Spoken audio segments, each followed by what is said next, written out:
ready for another lesson?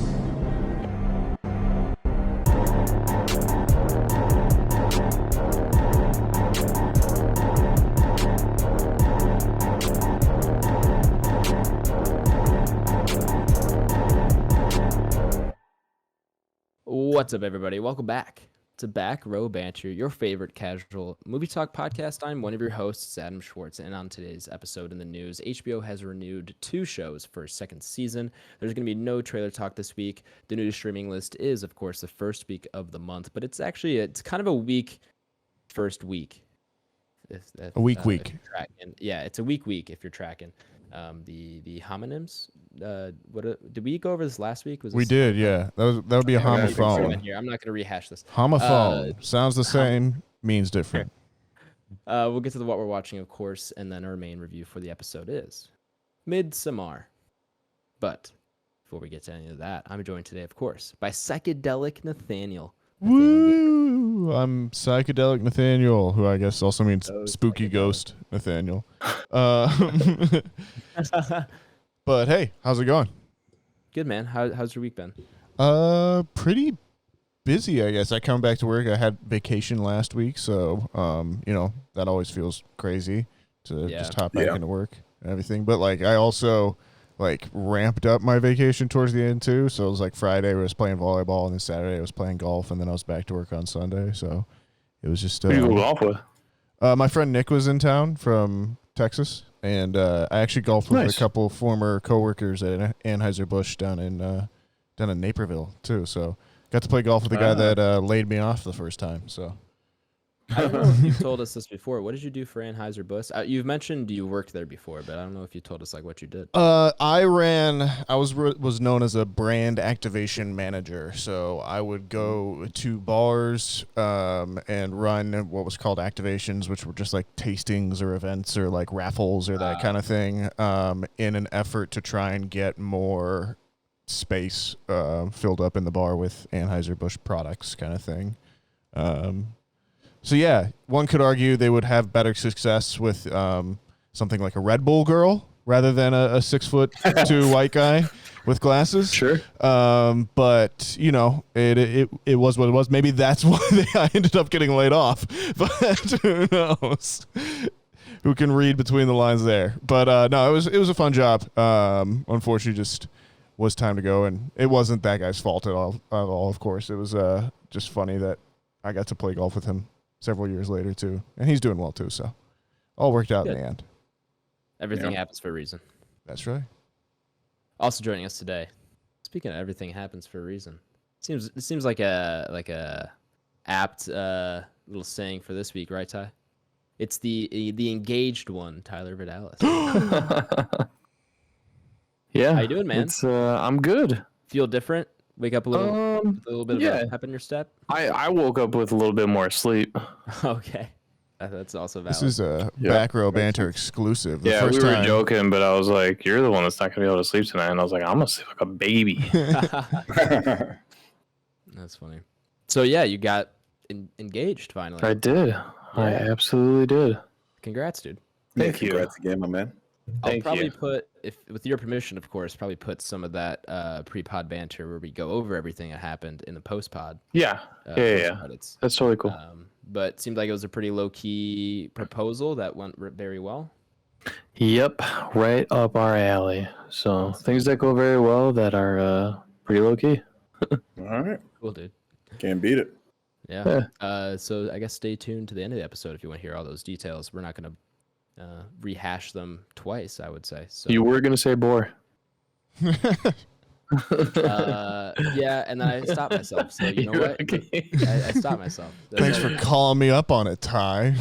Yeah, it's all right. You know what? He's right. That's the phrase that came to mind. I was like, no, I would see bore is not. But I knew that's not what you were going for, so it's okay. Of course. No, I wanted to hear the story, and I heard it before pod, and listeners can hear it after pod. Leah, email in if you're upset. Yeah, email in, and I can remove myself from the podcast. I'll tell you what, a little bit of sizzle. She's upset about our movie choice this week. What a shot! Oh yeah, for sure. This movie's not up Leah's alley. It's not a good relationship movie. This is No. not a Leah approved movie. No. I didn't check with Papa Schwartz. I don't know if it's Papa Schwartz approved. I'll have to circle back. Oh, okay. Yeah. It is I don't know. approved by my dad, though. Yeah. So, Papa Holder. yeah. Yes, sir. All right. Rounding out the squadron, of course, is Little Holder. Now it's a big break Blake Holder. Are you bigger than your dad? No, my dad's like 6'6", dude. My dad's really? really tall. Yeah. What'd you say it was? I missed it. Big what, Blake? He's big breakup Blake. Big breakup, Yeah. Blake. Ah. Yeah. But then he referred to me as a Little Holder because we were talking about my dad and Papa Holder. And then Ty asked if my dad was taller than I was. Like, yeah, my dad's a big guy. 6'6", yeah. That's like... Yeah. My mom's tall, too, though. My mom's like 6 foot. I feel like I should be a giant, to be completely honest with you guys. And I came out like tall, but relatively normal, Right. you know? Yeah, 6'6" was like, that's like statue territory. Like, you could imagine Yeah, small children he's- climbing him out of Yeah, just for thinking sure. he's a tree or something. I would say that's about the cap height in terms of like you're able to do most things and like get in most cars, sit in most seats, right, and still be relatively comfortable. I feel like once you get to like 6'7", 6'8", it's like a lot of things are just uncomfortable for you, especially the older you get. My 6'2" and airplanes are already a bitch. pro Oh yeah, truth. So any taller, I'd be Yeah. like, yeah. So I feel my dad on that one. That's what I'm like. Yeah, I can't imagine being any taller than that. You can't do it. You'd have to get business class or first class. One of my favorite baseball stories is Randy Johnson, the Hall of Fame pitcher. That was a tall pitcher. Yeah, guy, right? he was left-handed. He was 6'11", and Ooh, they were talking about when he was coming up in the minor leagues. He had a Volkswagen Beetle, and he had taken out the front seat and drove from the back seat, basically. Oh, man.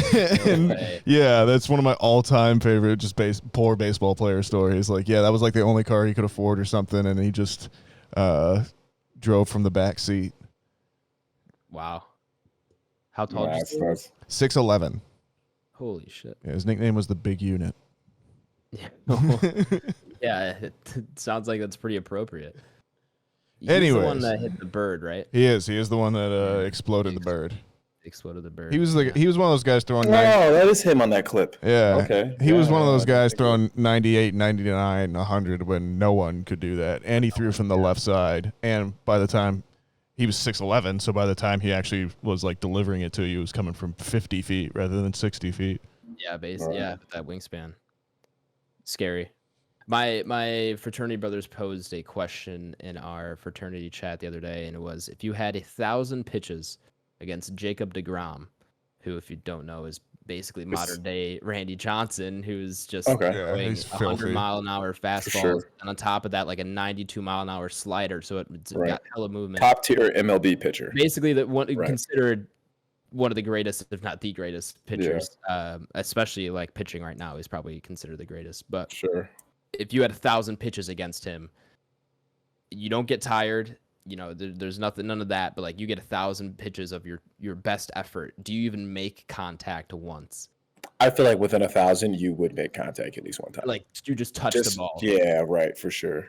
Well, the question is, from the sheer amount of attempts? I was going to say, do you You know? remember the last attempt?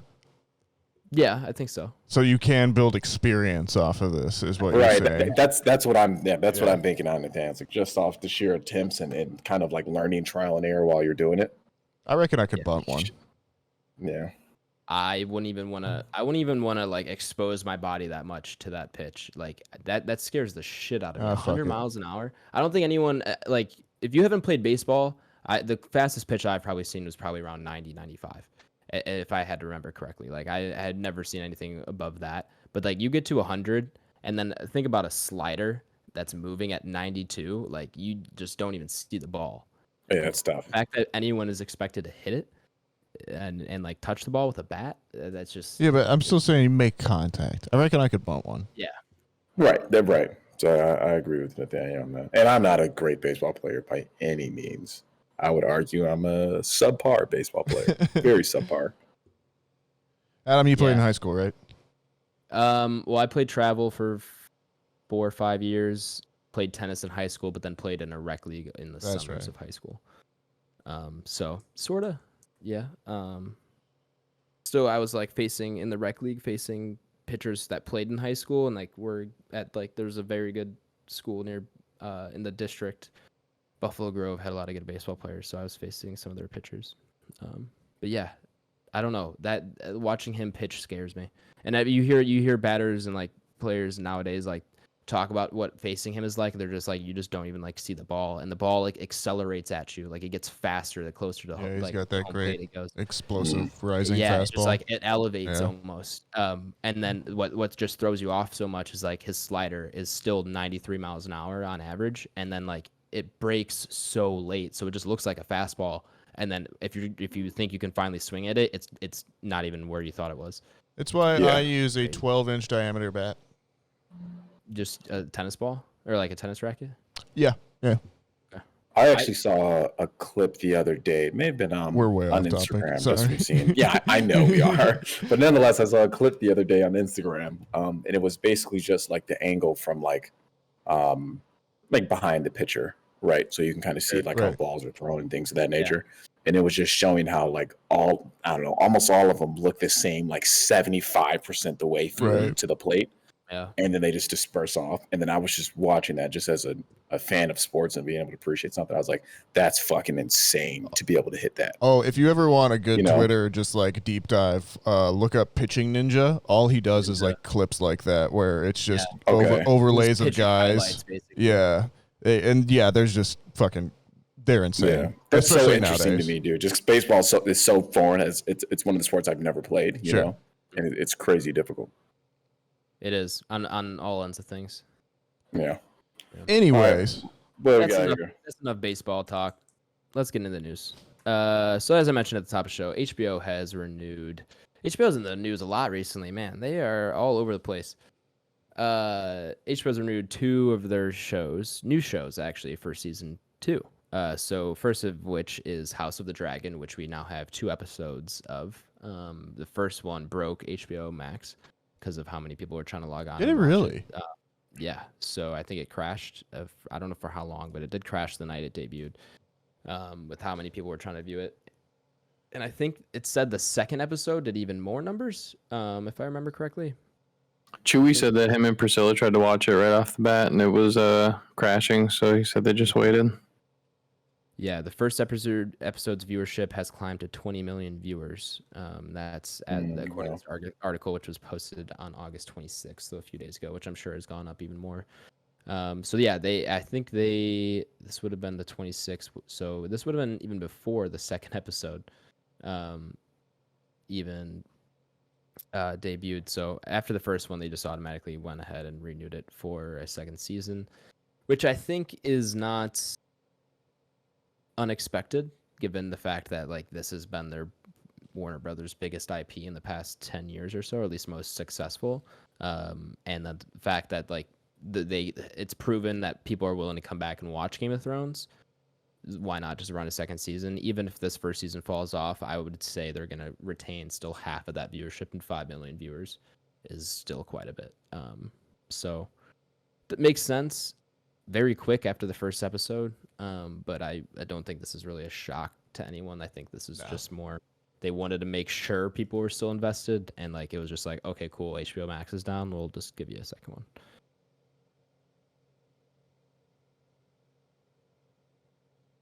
what else is happening? No reactions? Okay. I was waiting. I was like, am I muted? No.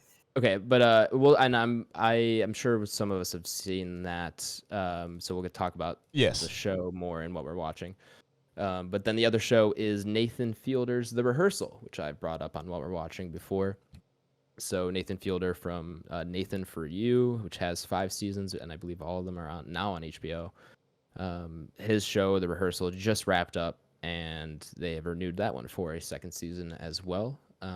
So it seems like that did pretty well in addition to House of the Dragon, which is great. I think this show has proven he's got a lot of like fun ideas that are also just like really out there, but serious at the same time. Because I'll get to it in what we're watching, but I think after this show, you kind of like look at what he's doing a little bit differently, and it makes sense to me after watching it that they would give him a second season. What I'm surprised is that he wants to do another season of this show the rehearsal and not like maybe try a different concept out. Because to me, I don't know after this first season, don't know how he would do a second season. Like obviously he could, but I don't know if there's much more to add to what he's already done. And of course, I'm sure he'll prove me wrong, but I feel like I would rather him see him take on and maybe a different attempt at like a different idea that he has, rather than just do another season of this. But that being said, I'm sure he'll maybe incorporate a different idea he has into the second season. Well, did they say anything about it not like it could be that something else? Like, are we just assuming it's the rehearsal and they've just booked Nathan Fielder for a second season? According to the Hollywood Reporter article, this is second season of the rehearsal. Got it. Yeah. So it is officially like a second season of the show, which I again could go either way on, but I'm not disappointed at all, especially with how the first season went. So yeah, HBO getting those two shows out. Obviously no real more details on either of them. That those are both just within the last like week or so, as far as announcements goes. But both not really unexpected and both pleasant to get, I would say. All right, let's see. More streaming news. Quite a bit of streaming news this week, actually. We have a release date for Knives Out 2, which is going to be called Glass Onion. I am predicting December. You are correct. Do you want to take a shot at what time in December? 17th. Kind of close. Anyone else got any guesses? 20. 20. Blake, you want to play Prices Right here? You going like 24th or 23rd, or you going 14th? We'll take the lower. I'll go 14. Tyler would be winning here. It is December 23rd. Son of a bitch. Right before Christmas Eve. So this is going to be obviously the sequel to Knives Out, which came out, what was that, 2019? Was it that Somewhere one? in there, yeah. Yeah, 18, 19, yeah. 19, yeah. That was a holiday release, right? Yeah, I think it was. Yeah, it was around the holidays, so it might have been the same time. This cast includes Edward Norton, Janelle Monáe, Catherine Hahn, Leslie Odom Jr., Jessica Henwick, Madeline Klein, Kate Hudson, and Dave Bautista. So, no mention of Lakeith Stanfield, which is a bit disappointing. Yeah, but given I think the nature of his character in that first one, it's not too surprising. And of course, Daniel Craig is reclaiming his role as Benoit Blanc. Who reminds me, whose accent just reminds me of Daniel Craig doing an impression of Kevin Spacey in House of Cards. Oh wow, that's unfortunate. It is unfortunate, but I feel like if you watch that movie, you'll see what I'm talking about, and it's actually kind of accurate because that's all I could think about while watching that movie. Longhorn, Foghorn, or whatever he is. That's always who I think of as Foghorn Leghorn. Yeah. The turkey from Looney Tunes. Or Rooster? Rooster. This is coming to Netflix. So it should be coming on Netflix on December 23rd, but it will also hit select theaters after. Oh, cool. Or around the same time. So it is getting a theatrical release as well, which is good. Thank you, Netflix. I'd love to go watch this in the theater. I think this me too. is definitely a good one to watch in the theater when it first came out. So I'm glad they're doing that. Let's see. What else do we have here? There's more streaming stuff, but speaking of streaming releases, I don't know how we're going to feel about this one. Halloween Ends is going day and date to theaters and to Peacock. Do we know this? I felt like we knew this. Or what else recently also went to? No, because I don't even think they did Halloween Kills like that. I think it might have been one of those month later Peacock joints. Yeah. I think they're still sticking to the 45 days, which I think is a very good amount of time. No, I'm pretty sure this is new news, and yeah, that's Doesn't different. bode well, does film it? I can think that did that was, I think Dune did that. Did Dune do HBO Max upon release? they did, but that was still Right. that was back when 2021 when they announced that all of their films are going to be doing Yeah. that. Right. Yeah. And then they've since stopped, and like they're doing the 45 days just like everyone else. But with this one, I don't know. It makes me a little bit uneasy. Yeah, it hurts to hear because- for sure. Yeah, it hurts to hear because I don't know why you would choose to do it with this one. I think to me it doesn't bode well for the confidence of the film if they Right. don't Right, for sure. like if you don't think it's very good and you don't think people are going to go see it and you don't think you're going to get your money back, I think that's why they're putting it on Peacock, is to hopefully just say that people watched it and people are more willing to go see it because they're maybe expecting it to flop, which is not a good sign for this movie. And it's very unfortunate to hear after I was pretty positive on Halloween Kills overall. I know you guys didn't like it. Could have been better, we'll say that. But yeah, a little disappointing to hear.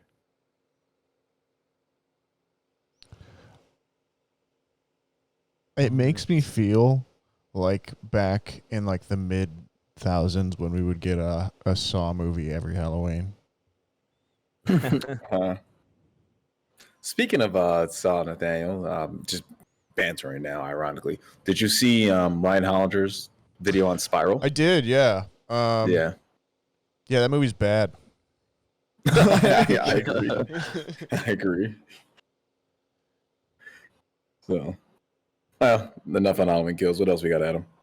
Our last news story also has to do with the streaming service. King Kong live action series in the works at none other than Disney Plus. What? Yeah. Live action. Do you think they're going to get a real ape to play King Kong? We can only hope. I've seen a movie about why that's not a good idea.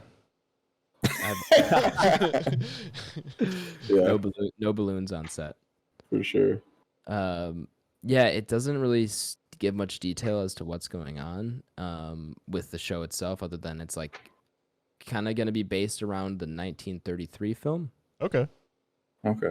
So I don't know. I don't know if it's like supposed to be like a documentary, but I don't think it is because they're saying it's live action here. The Disney Plus project is a serialized adventure story that will return to Skull Island, exploring the mythology and mystery of Kong's home. So definitely not a doc of any type, but definitely fiction. But I'm interested why they're focusing so much around the 1933 Kong. Why is it going to Disney Plus too? That's the other thing too, is who owns that IP? Isn't it Universal? I thought so, yeah. Yeah. So maybe they paid a lot of money for it. Disney clearly has it. Well, but I think this was the last one. Last one might have been Warner Bros, wasn't it? Wasn't Kong and Godzilla versus Kong Warner Bros? Because it went on. Legendary has King Kong. It says this King Kong is not connected to the MonsterVerse series from Legendary Entertainment. So I don't know how they're doing this, to be honest. Well, anyways. Yeah. But it's happening, apparently. I guess I'm down for it. Why do I feel like this is going to be one with like The Rock ends up on it or something like that? Oh my gosh! Yeah. let's keep him out of that universe, please. Wait, wasn't he in Skull Island or no? No. No, it was Tom Hiddleston. Yeah. Yeah, and Jumanji. Sorry, too many jungles. oh man. Yeah. He's in another one called Jungle Cruise. Yeah, that's Is where it? I'm thinking of. Yeah. What isn't The Rock in, to be completely honest with That's you? why I can picture him in the tiny uniform, the 1930s uniform with the hat. Mm-hmm. I'm kind of mixed on this. I don't know if I need more Kong. I feel like I'm getting a. You always need more Kong, Adam. Come on. Give us more Godzilla. Yeah, I was about to say I'd That's rather my have 2 more cents. Godzilla. For Yeah. sure. But we'll see. I'm always open to new things being good. So as long as it's good, I guess I can't complain. Well, that's it for the news. No trailer talk this week, so we can get into Adam Schwartz's completely subjective new to streaming list for the weeks of August 21st through September 3rd.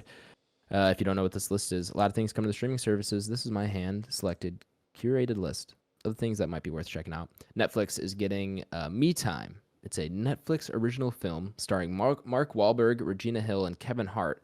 They star in this comedy about a stay-at-home dad who gets to have a weekend of thrills when his old buddy connects. When he connects with his old buddy, I think what that's supposed to say. So this is like the third comedy with like A-list celebrities that Netflix has put out in the past 6 months. So I don't know what they're really going for. I don't know if any of them are good, but I know people are watching them because I hear people talking about the fact that they've seen them. So maybe that's why they keep making them. Yeah, it seems like Anyway. classic Netflix kind of action we've seen over the last few years here. Get a big star or a couple big stars and keep them in one location and make them do ad-lib lines. Yeah, for better or for worse. All right, Netflix is also getting A Clockwork Orange, A Knight's Tale. Ayo. The Austin Powers trilogy, Despicable Me 1 and 2, Resident Evil Apocalypse, and Resident Evil Retribution. I feel like they're on a list every other week. Yeah, they're always. Those things just bounce around from app to app. I'm gonna stop putting them on the streaming list. I don't care. I was reading. I like got. That was pretty funny. I'm not gonna lie. I got to Resident Evil and I was like, wait, why did I put this on the list? The Scarface and Classic. The Notebook. Yeah, and the Notebook. On the Need to get around to the Scarface. Maybe I'll watch it now. Maybe I'll just throw it on there. Maybe I'll get it over with. Yeah. Amazon Prime is getting a Sausage Party, the 2016 comedy that I think never forgot about because it flopped so hard. I think I've only seen that one time. Now that I've never seen title. it. But Really? I heard it wasn't very good. Anyway, The Adjustment Bureau, Blair Witch Project, and Blair Witch 2, The Book of Shadows. Have you seen the second one, guys? No. I have not. Oh, And okay. I've heard it's bad, so I wouldn't even waste my time. All right, fair enough. You didn't really like the first one, right? I'm sorry. You didn't really like the first one, right? I don't care for it that much, and to be honest, that's something I should rewatch. Okay. Because the last time I saw that was probably high school, and that wasn't the first time I've seen it. I thought the remake from like 2016 was decent. Yeah, so I did see the remake, and that came out. Yeah, like you said, 2016. So I was in college. I did see that, but yeah, nonetheless, I do need to get back to the Blair Witch Project. I know what it holds in the horror community. I just gotta sit down and rewatch it. I heard this next one's pretty good though, Blake. The Descent. What we got? Hey, You fan? awesome. Yeah, I would. I don't know. I would argue that may be better than the Blair Witch Project. I don't know if it's more. I don't know if it's done more for the genre, Right. Sure. But I'm sure you could talk to a lot of people in the horror community. That'd probably be a good debate. That'd be a good matchup. Yeah. How to Train Your Dragon, The Silence of the Lambs, Skyfall, Wanted, War of the Worlds, Weekend at Bernie's, and The Lord of the Rings, The Rings of Power. We're finally getting that. When is that? This Friday?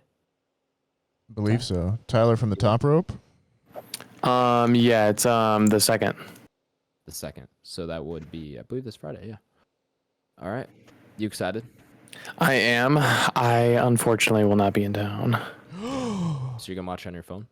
I know so we're going to the cabin for Labor Day weekend. So, but it's like the whole family. So it's even like my brother Alex, Wyatt, like all my sisters, significant others. Mm-hmm. So Justin and Abby will both be there, and they share my passion for this. So I have a feeling we're gonna try and find some way. Mm-hmm. But I'm not 100% sure.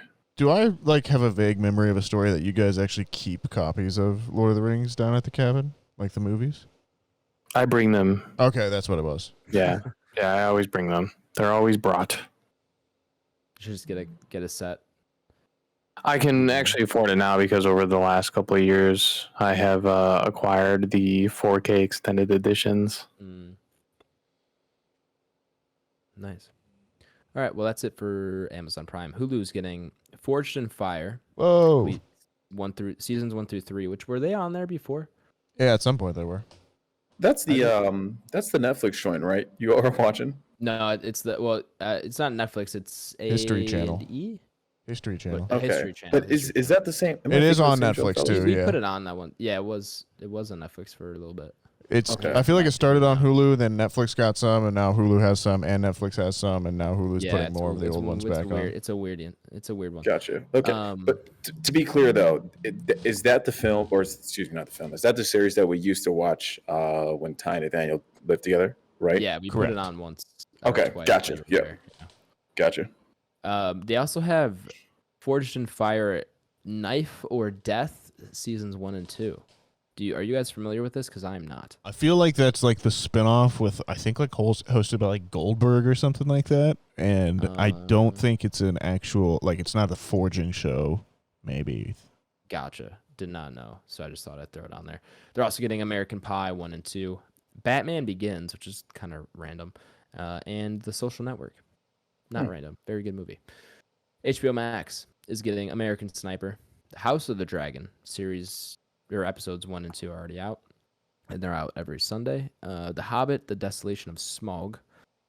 Interesting that they're getting that the week Amazon Prime is getting all of their Amazon's or their Lord of the Rings stuff. Then HBO is also getting Airplane, Divergent, the Divergent trilogy, which I don't think are very good. I think I only saw the first one. I don't know if anyone else saw the other two. It wasn't the third one. I'm pretty sure that Allegiant, the third one, was like released as like a as like a TV movie. No, it was in theaters. Was it? Yeah, I don't know. I think they didn't finish it. Like, they were supposed to be like a part 2 to 3 or something. Yeah, and they just never did. Okay. Yeah, that's what it was. They were initially doing a Mockingbird 1 and 2. Yeah. And then they never did. I don't think they ever did the second one. Okay. Hot Tub Time Machine and Wild Hogs is the last thing coming to HBO Max. Disney Plus is getting She-Hulk episodes 1 or 2 and 3. So I think 2 is already out. I don't know if 3 is out. Maybe it's out tomorrow. The day you're listening to this. Thursday. Something like that. All right. So that's the new streaming list. We can get into what we're watching, of course. Blake, what have you been watching? Hey. All right, yeah, I'll kick it off. Decent little list, but I guess technically, right, we didn't do this last week, so certainly a few days to cover. So going back to the Predator Prey episode, I watched Predator, Predator 2, Predators, plural, Alien vs. Predator, Alien vs. Predator Requiem, and Prey. So I went down kind of all those. That was cool just to kind of be back in that atmosphere and be with that character. So some of those are films I haven't seen in a while. AVP Requiem, so that's the second one. Nathaniel, have you all seen that one? Yes. Absolutely. Okay, yeah. So I was rewatching that, and that movie, I always knew I'd liked the first one more. But that movie, rewatching it, dude, you can't see shit watching it. Yeah. It's like notoriously like super dark. It's Viewers, we're pausing for station identification. You're listening to Smooth Jazz 99.9 The Coyote, KYOT. And we're back. Cool. Yeah, sorry about that, listeners. So nonetheless, AVP Requiem. That movie's just dark as shit. And not dark as in like tone, dark as in like you can't see anything on your TV. So that's kind of tough because it seems like there's actually some decent action sequences in there, especially between the alien and the predator and the pred alien.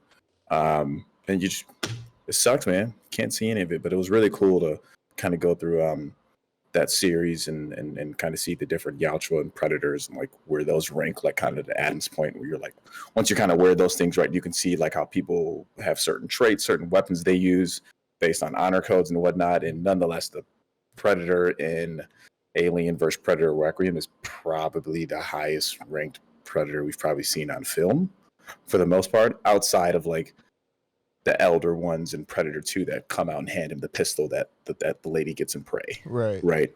But in terms of actually seeing them in action, because this guy was able to, I don't know, he has tons of traps and stuff that you just haven't seen elsewhere. So really cool. Nonetheless, outside of that, I watched Scream, OG Scream, just kind of have something on.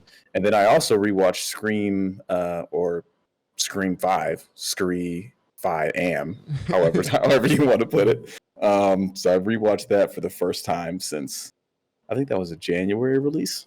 So kind of just watched those back to back to kind of see where the series went in 20-something years. Scream, classic. Quote that movie all the time. The original, that is. Scream 2022, still not bad. I think even on rewatch, I was kind of like, you know what? I can get behind it.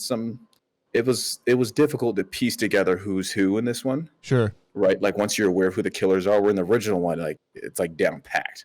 Or in this one, there were still some scenes where I'm kind of like, I lost track of where this character may be and things of that nature. So I think it's a little sloppy in that aspect, but nonetheless, still a good film. Outside of that, I got to a movie in theaters last week, something I've been meaning to get to for years, and it finally just came out. And that's Orphan First Kill. Nathaniel, have you seen Orphan, the original one with Vera Farmiga from 2006? Clips from Orphan. Oh man, okay. Yeah. So yeah, that's for those who don't know, Orphan is a movie from 2006 starring a young Vera Farmiga, and it's kind of like the old like Omen type story, and it was actually played by the main character was played by a little girl at that time in 2006, and they've now made a sequel. So this is 14 years later, 16 years later, and that little girl is played by the same actress. But it's a prequel in the storyline, right? Oh my god! Right. But it's a prequel in the storyline. But spoiler alert for a 15-year-old movie. I know the spoiler. The little girl in the film is actually supposed to be an older woman who has a disease to make her look like a child, right? So in the original film, you have this 12-year-old playing a 36-year-old who's playing a 12-year-old, right? And now in this prequel, you now have it actually looks much better on film because it's as you would expect. You have a 30-something-year-old woman, playing a character who's 12, right? So you can look at her and be like, oh man, she doesn't look 12. So it's kind of cool to kind of play that game with yourself. Yeah, it's a little more realistic in the storyline, kind of too. Yeah. So yeah, not as good as the original one by any means. It's a 15-year-old sequel, but yeah, shout out to them just for having the balls to kind of let a second one rip. So yeah, that was cool. That's a fun one. Anybody who's a fan of the original Orphan, I'm sure would take a look at it. There was actually a pretty crowded theater when I went to see that, surprisingly. I think that just showed like how many people are fans of the original Orphan movie. Yeah, outside of that, last movie I got to was Pineapple Express. Amazing. Yeah, but just kind of scrolling through something. I was like, what can I have like lighthearted to put on after watching 17 Predator films and people getting decapitated and whatnot? So I landed on Pineapple Express. Super classic. Not as funny as Superbad, but damn good movie. So that's my list. Pretty lengthy this week. What do you got, Nathaniel? Oh, I got a little bit of a list too, obviously, because we've been off. Well, not off, but took last week off of what we're watching. So I've been continuing Black Clover. That is pretty fun. I watched House of the Dragon. Kind of unexpectedly. I was hanging out with my mom, and we were just like, oh yeah, this is out. Let's throw this on. And yeah, it's pretty good so far. I went back and watched the second episode too. So I think I was on record on the pod for just being kind of a little bit not bought in yet. And so far, it's been enjoyable. So I'll keep watching. It's got my interest for now. But it'd be cool if Game of Thrones, if there was like that appointment viewing television again where everyone, kind of gathered around and watched it and stuff too. But we'll see. I don't know. Feels like that's what this is, though. Yeah, like from the numbers standpoint, for sure. I don't know if it's had as much cultural impact the way the other one did. Sure. And I guess that's that's impossible to ask after two episodes. Yeah. But I just episodes. I don't know. I haven't felt the same bite yet. We'll see. Sure. I also watched the first episode of another show on HBO Max called Perry Mason. Have you guys? It was a reboot that they did last year, I want to say. Definitely. No, I'm not familiar with that. But I have not seen it. Yeah, it's about a guy that's a former lawyer working as a private eye in like 1930s Los Angeles, I want to say. It was pretty cool. I enjoyed the first episode. Don't know if I'll go back to it. The other lawyer show I watched was the first or second episode of The Lincoln Lawyer, which actually also stars Neve Campbell of Scream fame. Yeah, that was on Netflix. That was pretty decent too. Yeah, I scrolled across that. That's HBO Max, right? I'm sorry. No, you're good. That was on Netflix. Okay, I know I saw her face pop up somewhere when I was scrolling through things, and I was like, oh shit, Neve Campbell. How was that? Yeah, it's pretty decent too. Kind of again, same vein, except it's modern day, and they're trying to solve. He's a lawyer, but he's kind of trying also to figure out what happened with this crime. as well too, and it's pretty decent. I'll see if I go back to it as well too, but it was more fun than I would say the Perry Mason show was. Gotcha. Yeah.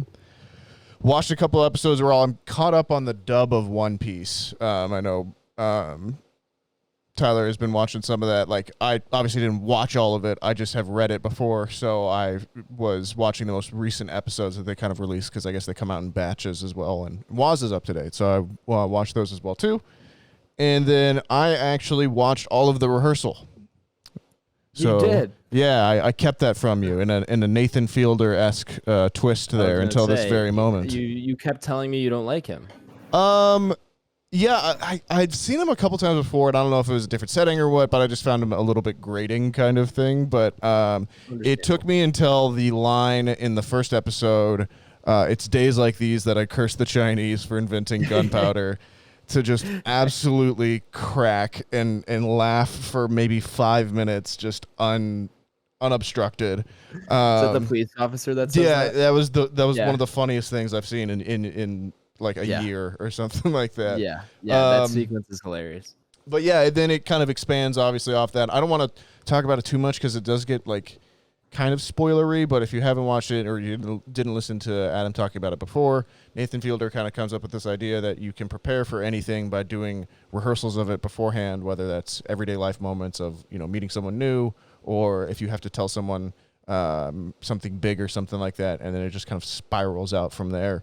And it goes in pretty interesting directions. My kind of immediate, because I finished it today, but my kind of immediate review, I think, kind of dovetails with what Adam was saying earlier, in that like it takes an idea and pushes it about as far as I think you really can for an artistic idea, and like almost explores every nook and cranny he can with it. And it kind of ends in a place which I think was very a good place to end, and I just I would be interested to see what they do with the season 2 as well, and if they can kind of pull it off again, because a lot of it rests on people not knowing who he is and that kind of thing as well, and getting their quote unquote real reaction. So we'll see.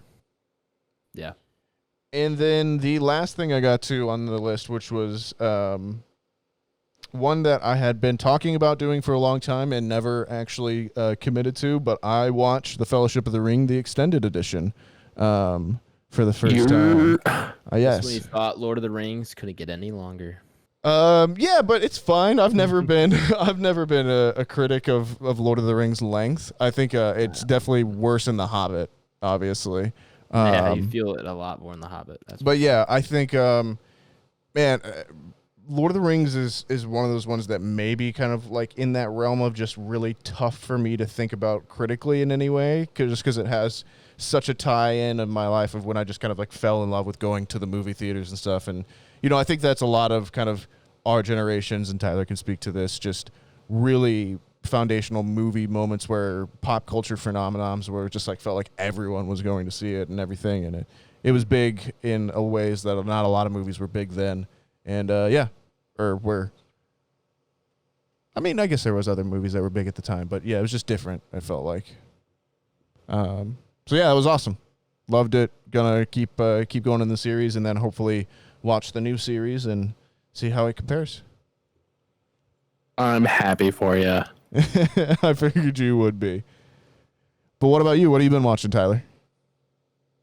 Don't have like a super crazy big list even with last week. Obviously, I was a little preoccupied, but I have gotten around to She-Hulk, the second episode, and I wish these were a little longer, but we'll see, kind of what happens towards the end of the season and how everything plays out. But it's almost like by the time it feels like an early on like anime. You get like 5 minutes of intro and then like 5 minutes of like outro, and then it feels like you're watching like the show for like 15 minutes and then it's like done. It's like, wait, it's over now? Just about the time you're getting like settled in, it feels like it's ending kind of thing. Yeah, exactly. But overall, still pretty good. I'm still excited to see where they go. So I did also get around to House of Dragons, episode 2, and this still has me intrigued. I will just kind kind of leave it at that. So far, it's been pretty good. Still kind of it's still kind of hard to see where things are going, just because you don't know. So I'm excited to see what happens. But overall, everything looks really good so far. And I love Matt Smith. I've liked Matt Smith since his Doctor Who days, and he's got me wrapped up in this, so I'm excited. I got around to another Kevin Hart joint and Mark Wahlberg. This one is called Me Time. You watched it already? It's a Netflix. How was that? This is the one that was on new to streaming. Yeah, it's fine. It's another Kevin Hart Netflix. Right. It's exactly film it in 2 weeks, jam it out, call it a day. No, not fair. Carolee and I got around to we watched that together too, but this one's a TV show called Glow Up. This is also on Netflix. This is kind of along the lines of Forged in Fire and Blown Away. It's just one of those TV shows that's like a competition. This one's makeup. So it's not just like like your typical makeup that you see. They do a lot of special effects stuff, and they do like full body paintings and stuff like that. So it's pretty cool. I did get around to an old classic, something that's in my top 10 from back in the day when we did our top 10 stuff, and we had to go back to it just because we were feeling something a little more lighthearted, something that wasn't your typical stuff that we usually watch nowadays. But I went back to Hercules, which is the animated Hercules, the Disney movie, and it was feel good. It was great. I felt happy. Well, we also got around to Ant-Man. Shout out Blake, because we know he loves Marvel so much. Which I don't mind Ant-Man though. I forget how funny like Michael Pena is in that, and like T.I. and like I was like T.I.'s that one too. Yeah. So yeah, it was fun to go back to. They're not bad, but it was just a little Marvel pickup. Even though I also watched She-Hulk. And then the last thing we actually watched last night, I think it was on Disney, but there's also something else that has this, but it's not the same thing. Anyways, it's called The Rescue. And it's a documentary about these 13 kids from Thailand that got trapped in a cave. Oh yeah, of course. My dad was telling me about that last week. He said it was good. Yeah, I think there's another streaming service that has another. Yeah, there's one on Amazon. Angle of this, I think. There's one on Amazon Prime, I know. Yeah. So yeah, I'm pretty sure this was on Disney. I can't remember. Maybe I'm wrong, but either way, it's about these 13 kids that got trapped in a cave in Thailand, and they basically had like 5,000 different like Taiwanese people there. There was over like 200 Americans. There was like over 200 like British people. There was Australians. Like the whole world like came together to save these kids. But it took them like, I think it was like 17 days or something like that to get them out of this cave. But dude, talk about fucking insane. Yeah, that's got to be terrifying, man, to be in a position like that. Dude, it was crazy. And some of these caves is like Descent vibes. Oh yeah, for sure. So, and they're swimming through them. Right, of course. So yeah, it was very very intriguing to see the diving perspective of it, and it was pretty cool because they had like the Taiwanese like Navy SEALs there, and they were like struggling. So these UK guys came in and like decimated it because they've been like actually cave diving just like as a hobby for like the last 30 years, and they have like over 200 years of experience cave diving like put together. Like it's just a bunch of like middle-aged guys that just love cave diving. Yeah, sure. Yeah. But yeah, dude, I definitely recommend that. Definitely go and watch that. It's cool to just be aware of crazy shit like that, and like I'm sure it was out there in the media and stuff. I don't watch the news. So was this only a few years ago? Yeah, it was very recent. Yeah. Relatively recent, like in the last 10 years, right? Yep. So yeah, go watch that. The outcome is very very heartwarming. yeah, just it's one of those things that kind of makes you contemplate life a little bit different. So For sure. go watch it. It's cool. Adam, you're the last one. I believe so. What you been on?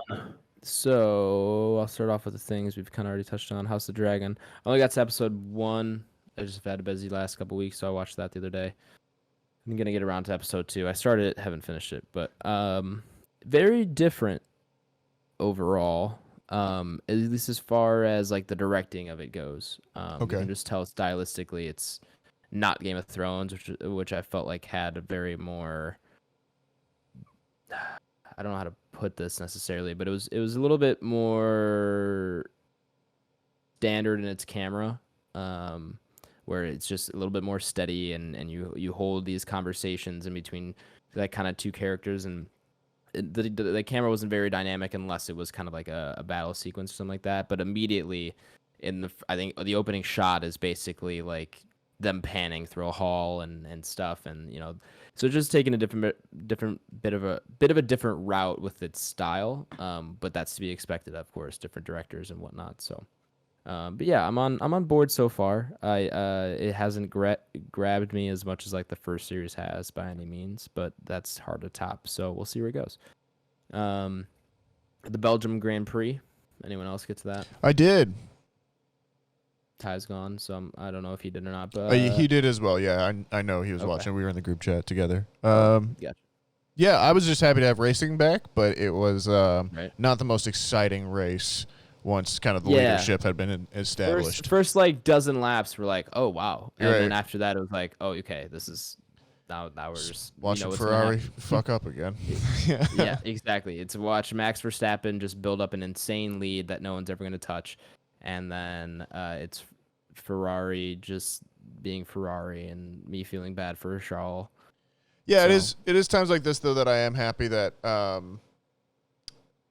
things like Drive to Survive exist, so you can still find kind of interesting storylines in the other areas as well too, sure. And other drivers as well. But yeah, on to the next one.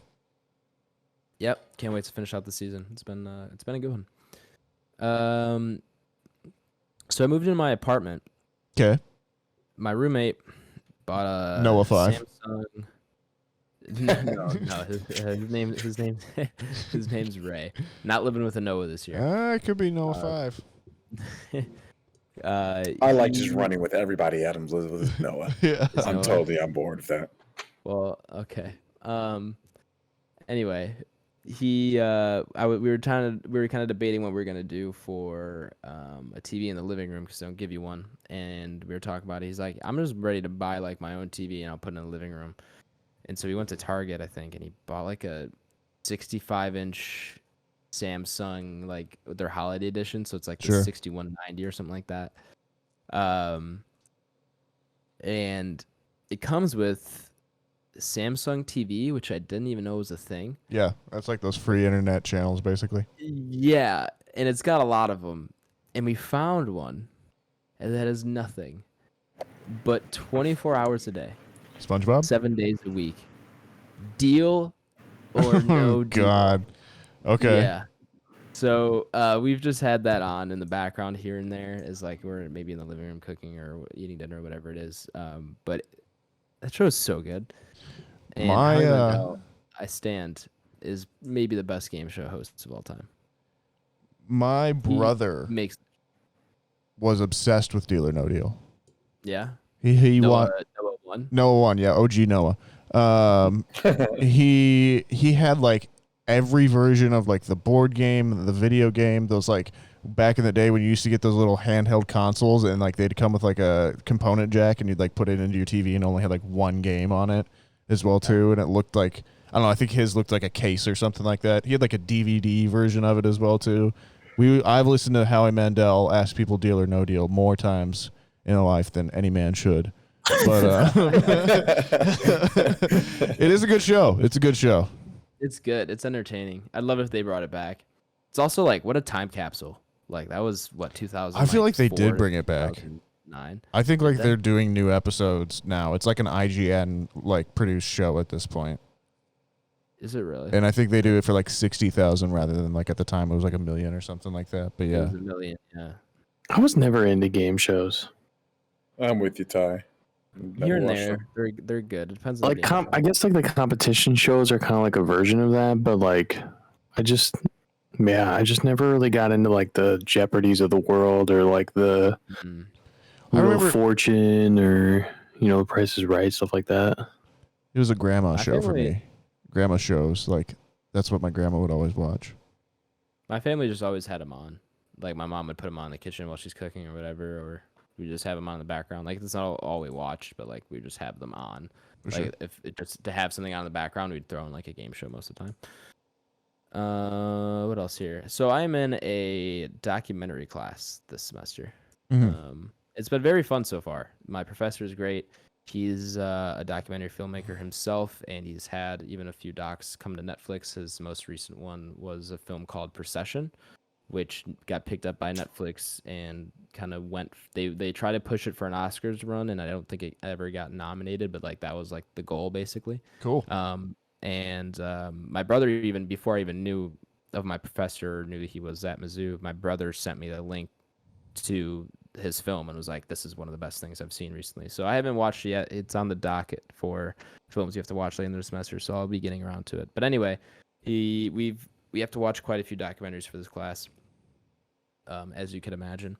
So first two that we've gotten to in the past 2 weeks, the first one's called Hale County This Evening, and the second one's called Camera Person. And both are similar in their style, but it's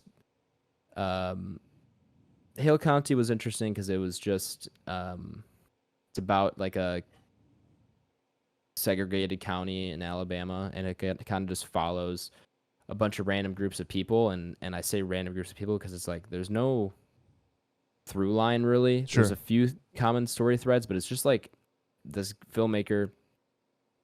My professor was telling us the story, but this filmmaker went to this county. He had about 1,200 hours of footage, and like boiled it down to like an hour and a half.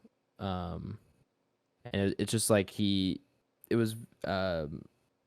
are my professor's words more than mine, but it's anti-story is kind of like the gist of it, where it's just not giving you one steady through line and kind of just instead presenting you with these people who you don't really know the background or where they're going. It's just kind of more in the moment, which is an interesting reflection on documentary, because you don't always get the attempt, of course, is to get like a true story or reality, or that's kind of the idea with documentaries, that it's nonfiction storytelling and nonfiction film, but that's not necessarily the case almost any of the time, because when you're recording something, that automatically changes the context of it and whatnot. Of course. And this is kind of more about that.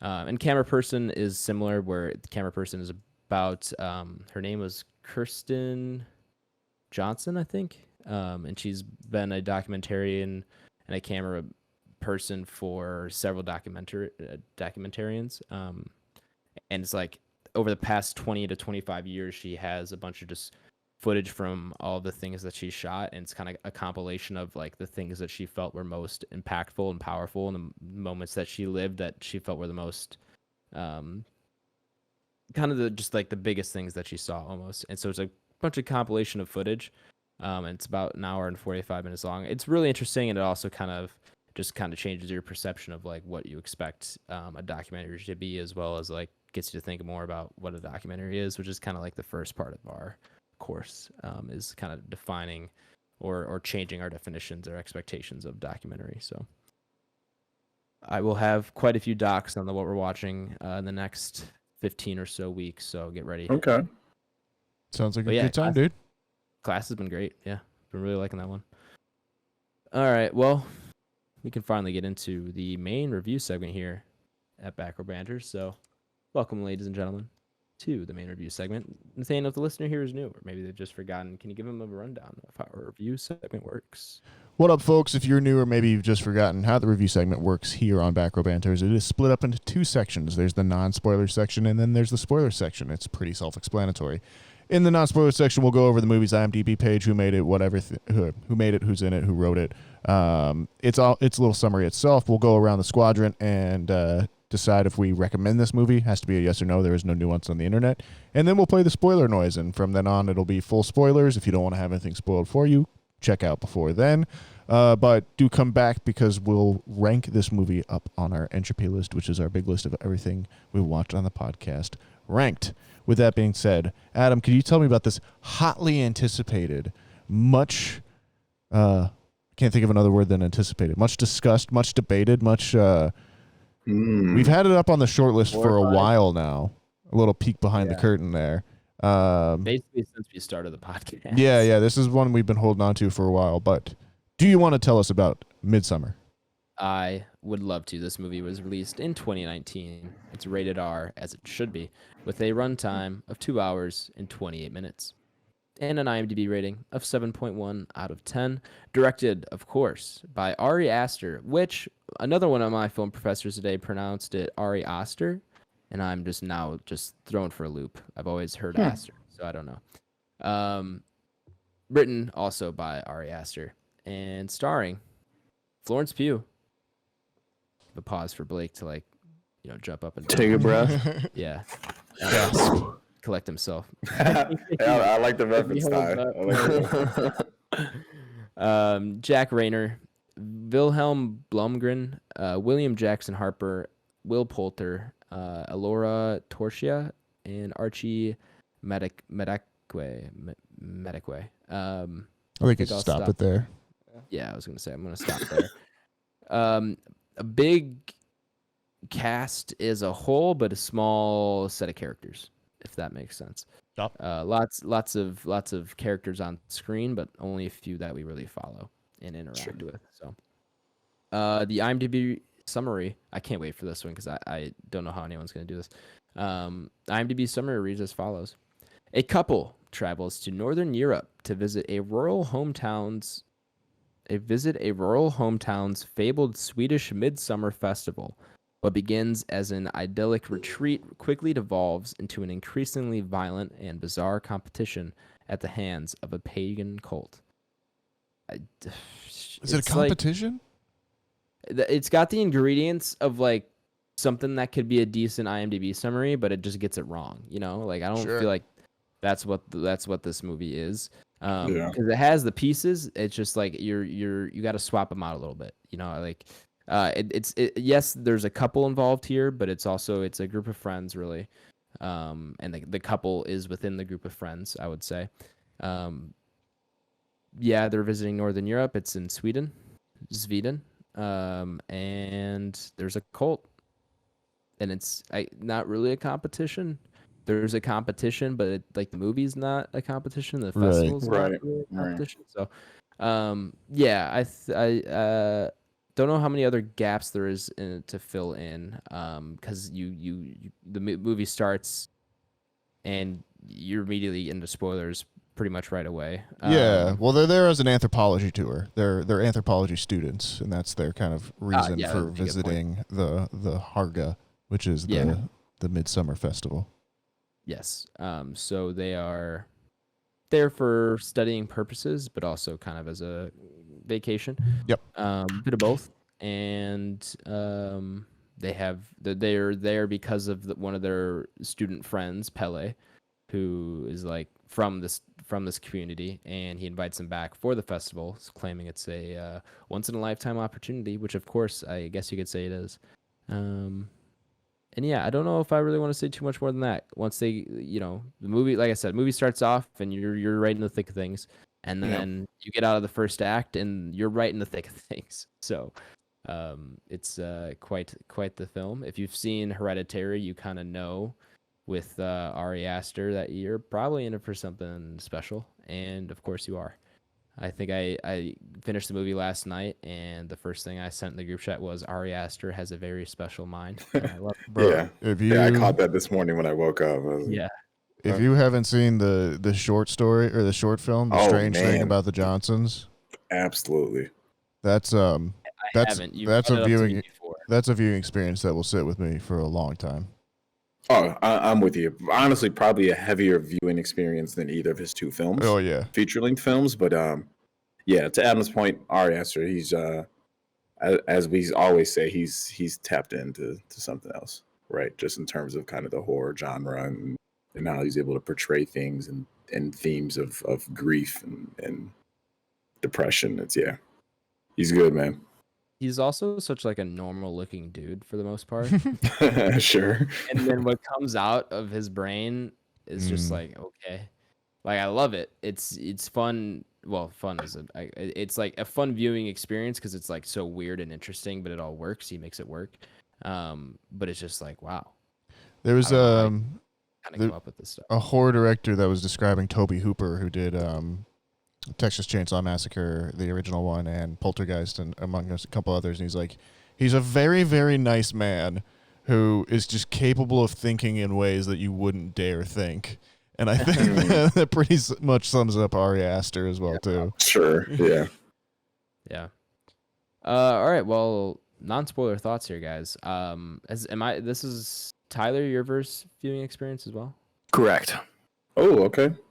Why don't you kick us off here then? What'd you think? What a wild ride. Yeah. Yeah. Yeah, I think right off the bat, this is going to be one of those things that I think is I feel like we've been kind of on a run with these, but I think it's going to get categorized in a sense. Sure. This is definitely one of those things where people are like told it's a horror, and it is in a sense, in a very basic form of itself. But there's a lot here to unpack. But overall, cinematography is fucking phenomenal. It's a beautiful, beautiful film. Which I'll get around to as far as like the colors and the setting. Wonderfully acted by everybody. You just get that vibe that everybody is just they're told what to say by Ari, but then he also just kind of says but just do you, and everyone's like, I'm just gonna give this thing like 2,000%. Yeah. So, and they deliver. One of the things I'll touch on a little. Well, I guess this isn't really spoilers. One of my favorite things about this movie that I picked up on right away is it's not really, the scares aren't jumps. Ari Aster does a really cool thing of kind of putting them in your face right away and then letting them like eerily crawl towards you, and you can see them coming, and it's just it's breathtaking in a sense, and it's very very cool. The way that he accomplished that suspense and kind of that horror aspect from that. So that was like my main takeaway that really kind of jazzed me up on this, and I was like, holy shit. But yeah, we can get into spoilers obviously after everybody's kind of done giving their little thing, but I am definitely a recommend. Yeah. Glad you like it, man. Yeah. Adam? Sounds like you're rocking. Oh, yeah. I was on board very early on. I was on board before I even started this movie. I knew I was probably going to like it because I absolutely love Hereditary. As far as just like what it is as a movie, and that viewing experience is harrowing to say the least for watching Hereditary. And I just had like, I might like this more than Hereditary as I was coming out of it. Some people do. I just it's much more digestible than Hereditary in a lot of sense. It's just not as intense as far as like what it's trying to show you and the things that the characters are going through. And now I say that, and this movie is still pretty fucked up, but like Hereditary is just like very intense in that. And with this one, I was just like, there's so many things that I was watching, both just as from like just a basic like story and movie perspective. I was like, oh, I love this and this and this, but then like just the filmmaking aspect of it too, as like I get back into my film classes and think more about that stuff. Like I'm just like, there were a couple times in this movie where I just like started like laughing, like I don't know how the fuck you did that, Ari Aster, but that was incredible. Like there's I'd love to talk more about this in spoilers because I don't want to spoil too many scenes, but there's a scene. Obviously, they go to Sweden, so they're on a plane, and the character goes into the bathroom. Yeah, the transition is. In that transition, I literally just started like, my jaw dropped. My jaw absolutely dropped. Like I was just so impressed, and there's a lot of that kind of filmmaking and just like shot choice and whatnot that is just so well done and unique, and I just love it. I love his style, and I think this is like watching this now cements Ari Aster is just like he's one of those people where he's a Jordan Peele now to me, where I'm gonna watch anything he puts out going forward. Like I just have to. And I just this movie also on the horror side of things, and I have to use that term so lightly because it's like it almost stands alone in its own genre, where it's like not really a horror film because it's not all that scary. It's just kind of unnerving, and it's similar to Hereditary, where Hereditary is closer to horror than this one, I feel like. This one's just more out there and weird, but there's nothing inherently scary about it. It's just more unsettling. But this movie, like, it scares you almost, and almost all of it happens during the day. Yep. Like it's never dark. I think that was also very impressive. Like you don't really see many horror movies like that because a lot of the times in horror films you go, oh, it's dark outside, shit's about to go down. But they even kind of pointed out in this film, it's like it's not dark. It hasn't gotten dark. Like it's daytime a lot, just because of like where they are located geographically. Like that was also very impressive to me. I want to go into spoilers, but I love this movie. I think I'm 100% a recommend. This movie's not for everyone, just like Hereditary, but like if you've seen Hereditary, you're gonna love this. And even if you haven't and you're not sure, like I think this threads a line of like you have like a film like Nope where it's just like yes I think this is more similar to that, I would say, where it's like with Nope it's a story in and of itself, and it doesn't necessarily leave things with a tight bow on the end, and it doesn't necessarily explain itself all that well. But there's a story there, and it's saying something, and even if you don't understand it, you'll probably still enjoy it. And I feel like this is kind of similar, in the sense that like this isn't going to be the story where it's just like, oh, all of your questions are answered.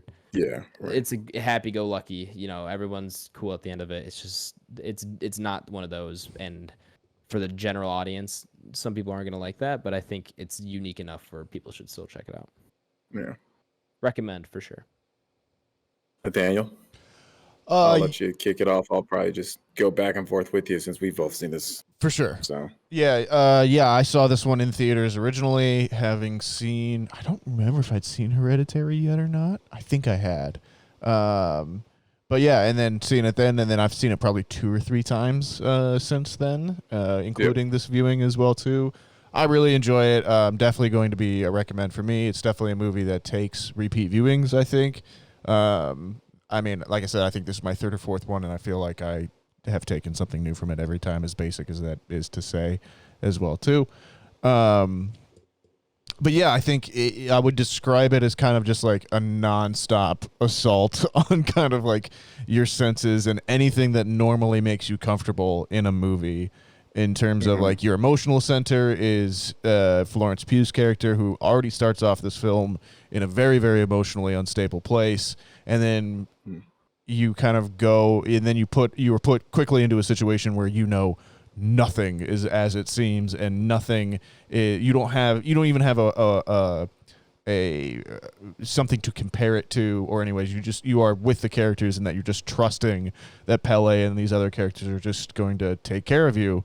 And it's just a really good exploration in those senses. And I think it kind of tying into what Adam was saying earlier, that Ari Aster has this kind of habit of shocking you with very kind of gruesome violence or scenes, but then also not depending on the shock of that violence to be the core of his horror.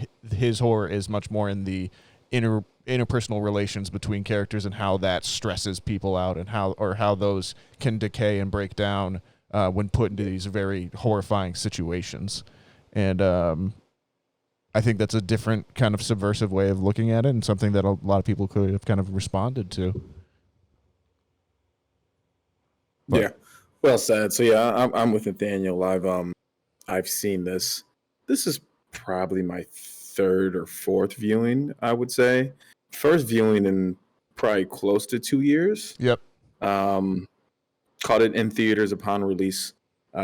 Overall, Ari Aster, great film. This movie looks phenomenal. Sure. The character development is phenomenal. The dialogue is phenomenal. The cinematography is phenomenal. There's really not much for me to say like, hey, I didn't really like this aspect of the film. Similar to kind of what the guys are here saying, or I mean, certainly it's not an original horror movie by any means. It's almost where Hereditary is almost like a family drama. This is almost like a relationship drama. Yep. Right, where you can kind of like spin it that way, where you're just watching like the decaying of a relationship, which can hit home to some people if you've ever been in a decaying relationship. So, yeah, this is a great movie. I saw this, like I said, upon release in 2019 at a interesting time in life, in a cycle of a relationship. So yeah, and funny story on this one. This is actually one I was gonna see with my ex-girlfriend at the time. But we didn't see this together, and I watched it, and I was like, "Thank God we did not watch this movie together." I feel like it was just way too close to home at that time. You know? I feel like you were talking about that in the store one time, and I was like, "Yeah, maybe one that you could have missed with the girlfriend at the time." I remember you talking about that relationship back then, so that's so funny. I think I remember you telling us as well. Like I think I was there with Nathaniel, but I do remember you telling us that. Yeah, so yeah, that's kind of my crazy story. This one I just watched, I was like, "Oh, thank God I didn't do that with her," because that would have been a tough one. But yeah, overall, great movie. Plays on your emotions. There's not a ton of jump scares, or even like that kind of horror, as everyone's already said. Ari Aster has a different vision of horror and how he portrays that, and I think he portrays it fucking damn well every time. So definitely recommend. For sure. All right. I think that's recommend all around, as to be expected. So we're gonna go ahead and head into spoilers. So if you've not seen Midsommar and did not want it spoiled for you, and trust me, this is not one you want spoiled for you, go ahead, check the episode description where I've left a timestamp you can jump to, where you'll be taken to the ranking of the movie. Up upon the entropy list. Up upon. Spoiler time. Shit goes down. Indeed it does. Like a body plummeting to earth. Oh, wow, we're just going right into it. It's right there. Yeah, so the cult is not great, huh? Yeah, so I don't know how we want to dive into it, right? I mean, Danny's character starts off with a very unfortunate loss. Fuck, right? Man. Fast forward to all the guys kind of meet each other. They end up going on this trip. They're all college friends for a thesis. I think they're going to graduate school for anthropology. Fast forward. There's a ton of things that kind of go wrong. There's a lot of shrooms going on. People aren't in sober headspaces. I don't know. There's a lot to digest, fellas. What are you guys thinking at? Do you want to kind of play out the story, or do we want to just jump into like, hey, I thought this was awesome. I was surprised by this. What are y'all thinking? I feel like if we try and go into the story, we'll be here for like 3 hours. Yeah. Sure. Yeah. So, Adam, was it what you were thinking? Were you surprised by anything at all? I mean, obviously this has been memed to death, I think, in some ways. That's the thing is like, I knew it wasn't going to be at all what I expected. Like I could think it's going to be this, that, or the other, and I knew it wasn't going to be any of those things. Right. So, and is that because you've seen Hereditary and because you're just aware of who Ari Aster is? Pretty much. Sure. And also, like the things I've heard of this movie was like there's incest involved, and and it's like those are the only two things. And I think I heard that it happens in like Sweden or something like that. Mm-hmm. So like between those two things, I was like, I have like a general gist. But also like what happens with those three things, and at Ari Aster, I'm like, I have no idea what's gonna happen. Sure. Because it could be you give me those three things, and I can imagine a whole scenario, a whole list of things, things Ari Aster might want to fuck with me for, and so I was just kind of like keeping an open mind to like where everything was going, and so I was not expecting the movie to open the way it did. Yeah, that's at all brutal. It's a murder suicide. opening. Yeah, it's horrifying. Yeah. And what I love about that too is just like it's that cold open where you're like obviously don't get much context for what's going on until Danny calls Christian, and then you kind of get the idea of like the relationship dynamics happening. But then it gets the shot of the house, and you're kind of like, you see the firefighters turning off the cars, and you're like, oh, maybe it was like, maybe her sister or whatever committed suicide because maybe she just like left the cars on or whatever, and they're just now taking it. And then they get to the second car, and then you're like, oh, okay, so like for some reason 2 of the cars were left on, and then you see the tube hoses going through from the exhaust into the house, and you're like, oh, maybe she just let a bunch of gas in the house. And then you follow the ropes in the hoses, and you follow them into the house, and you're like, oh, it's going upstairs, and you follow it upstairs, and it goes into the one room, and you're like, oh, okay, so then she pumped it into this one room. Maybe there was an explosion once they opened that door, and you're like, oh no, it's just the parents that are there. And then you're like, okay, so then that's how they died. That's pretty fucked up. And then you see the rope, the other hose goes to the sister, and it's just like the way he unravels that and like shows you awesome. piece by piece, just like how like, oh my god, like that's probably like a 2.5 minute scene. Like what you just detailed. It's not like it's a 2.5 minute shot where it just unravels exactly what happened, and it keeps changing your expectations because your mind jumps just the way he sets up the camera and sets it all up. So it's like, oh, okay, so this is what happened. Oh, okay, so I guess this is what happened. Oh, so this is what it's just like the way he unravels that is just masterful. Like that's kind of the moment I knew like I was gonna be on board for this movie, as fucked up as that sounds, because that scene obviously is really fucked up, but like just he's incredible with how he does that, and he does that throughout the film, where it's just once you get to Horga, like I'm watching this movie, like there's just so much going on the screen at one time, and I can tell each piece is orchestrated like it's a Hereditary little playhouse set, like just the way it's shot, absolutely, and the way he has the camera set up with everybody in the background, and then you have all these little like set pieces. I'm like, this is insane. Like I can barely keep up with like everything he's trying to do, and I think that's kind of the idea, is like he just has so much detail going on in this little community that he doesn't really. I think that's, Nathaniel, where you said like the rewatchability of this, I think is gonna make me like it even more, because I have it on the background right now, and I'm already like, every time I glance over, I'm like kind of just like, there's captivated by things. it. And captivated by it, and there's already a couple of things where I pick up that I didn't before. So I am just, man, I am such a fan of this film. And I like finished the movie, and I like almost didn't want it to end. It was 2.5 hours, and it is long though. It's very long. But I didn't feel it at all. It doesn't feel that way though. I agree. Yeah, it's paced well. Yeah, like I paused it. I paused it to get. I think I went to the bathroom. I was like, oh, I have an hour and a half left. Yeah, I was like, let's go. I was so excited. Yeah, I mean, shit, fellas, man. You really don't have your first quote unquote like jump into the film until like an hour and 3 minutes in, right? Is the cliff scene, right? Yeah. And everything up to that is honestly just like communication between characters and character development and backstories on people, and you get really emotionally invested in these people. And then like that scene kind of like sets the tone where you're like, something is, before that you're like, something's off, right? With this close, like I can't really tell. You obviously have an idea because it's Ari Aster, and then that happens, then you're like, okay, this is getting kind of weird, right? And then you get intrigued from there, and that's one of those scenes that I remember watching that on first watch, and even just kind of rewatching now, like that scene is still unnerving. Like you're so tense watching it.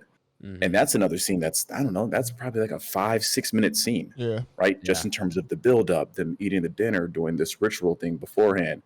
And you're kind of contemplating, you're like, wait a minute, like, are they gonna jump off this thing? Or like it's kind of like what you're trying to figure out. I saw that cliff, I knew it was about to happen. Yeah. Did you see the big hammer? Did I see the big hammer coming? Yeah.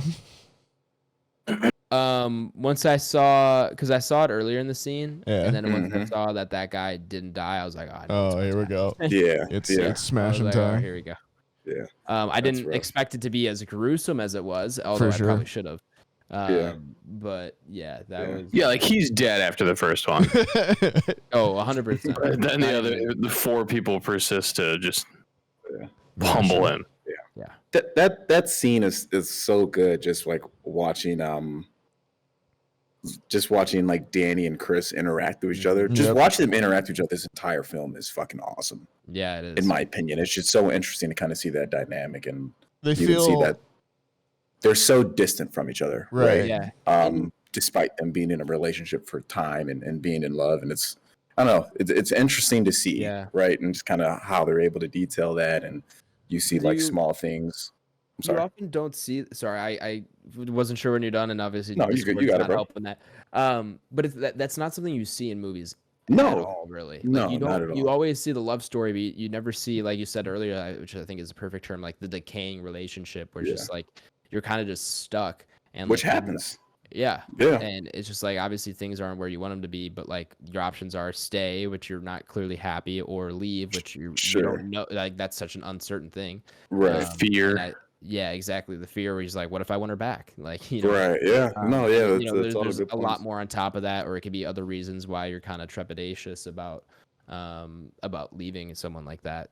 And I think that's something so many people can relate to. And like the fact that it's embodied so well in this movie makes so much of this movie work, because a lot of it is, of course, about that. They feel very.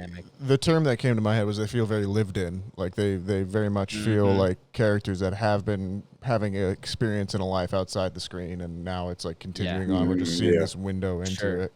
But speaking of that as well too, like having seen this movie a couple times now, like rewatching it, I can just tell this movie just hates the Christian character.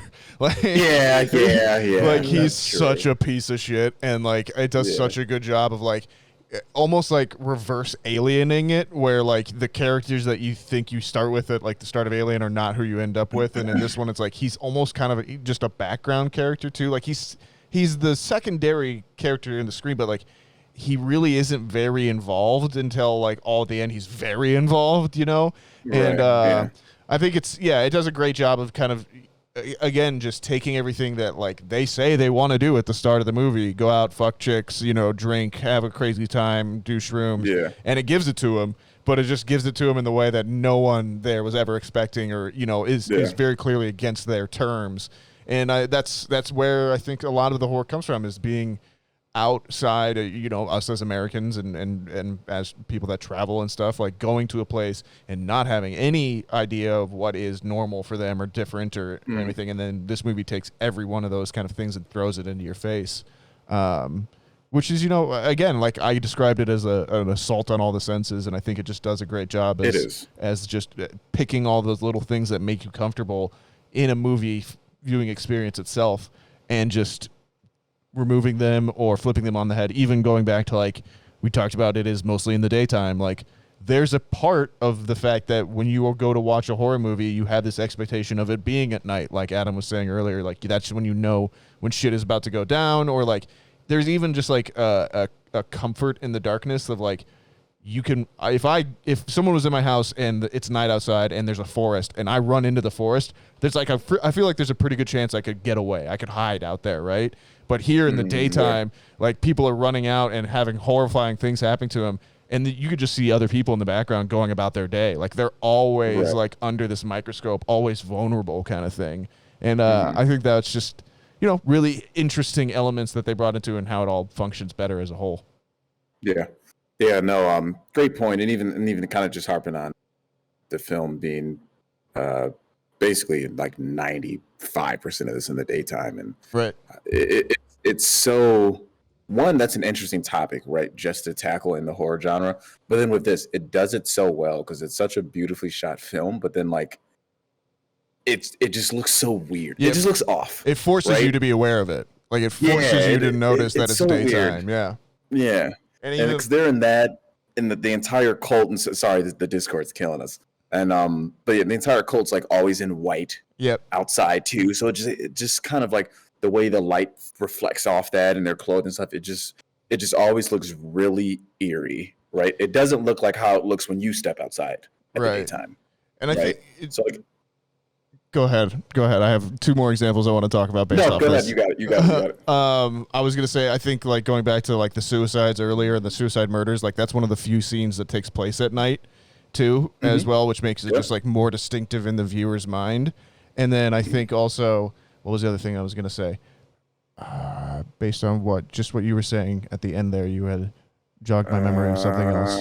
Was it the the light reflections on the Colt always wearing white. I noticed on this rewatch that when they first show up to the commune at the beginning of it, there's more people in like day-to-day clothing, and when they go in there, and then like later on they just kind of disappear, and you realize that they were other cult members on like the pilgrimage or whatever too, but just like subtle things like that on just further isolating this team as we kind of go on throughout the movie until at the end, like it's just literally two of them left, and you're just like, what has happened and how did we get here? And this journey has been insane. Yeah, it's just, this film is shot so good, and that says a lot about a film, right? When it looks good, as well as you have character development and kind of the plot and themes that drive it. But I think to kind of harp on like Danny and Chris, right, in terms of like how it's portrayed to see like the decaying of a relationship. There's so many shots in this too that set them up to like make them look so isolated from each other, even though they're in the same frame. Like the scene where right after Danny's sister and her parents, kind of the murder suicide thing goes on, and then they go out to the party and they basically get word of the trip to Sweden, right? Yep. And that scene where they're back at Danny's apartment talking, the camera's on Danny and you can just see Chris through a mirror, like sitting on the other side of the room, right? And just like it's so good, and just kind of be able to portray of like, I don't think these people really like each other at all, right? No, So it's, and that's, I think, reflected in the scene later when he tells the guys where he's like, "Hey, I invited Danny on the trip too," and he's also in the mirror again too, and that's that shot's so good. That's another thing where I'm like, this film hates that character. Like he's always like, his back is to the camera mainly, or like a lot of times he's kind of in the background or not really facing the camera and not really interacting with it all that much. And I think again that's a purposeful tactic of kind of, like you said, separating them visually and distinctively in the viewing audience's mind as well. I think there's also like a very stark contrast to how, you're right, Nathaniel, how like he's not really friendly with the camera for a majority of this movie until you kind of get to the third act, when like the true colors start to be shown and you just get very stark close-ups of Christian. It's almost like weird seeing his face. Now I think they're doing something still with the image. I couldn't tell because like they at that point they were still on like the psychedelics, and I couldn't tell if they were like adjusting it in some way. But oh no, they are. Okay, for sure. Yeah, if you, I was like, this guy looks weird. You notice there's a ton of different areas where like and it's like, again, on rewatch now, there's a ton of different things where like in the background trees are swirling around, like her flowers are popping in and out. There's a scene where they're carrying her on the stand where her sister's face with the tube going in the mouth is like projected in the trees in the background and stuff. Like it's fucked. Yeah, there's a bunch that's of weird something stuff you catch on multiple watches. There's that scene. Sorry to cut you off with that, but there's also the scene like when they're carrying Danny as well, and like she just won the May Queen, and she's like looking at everybody kind of like in the distraught area.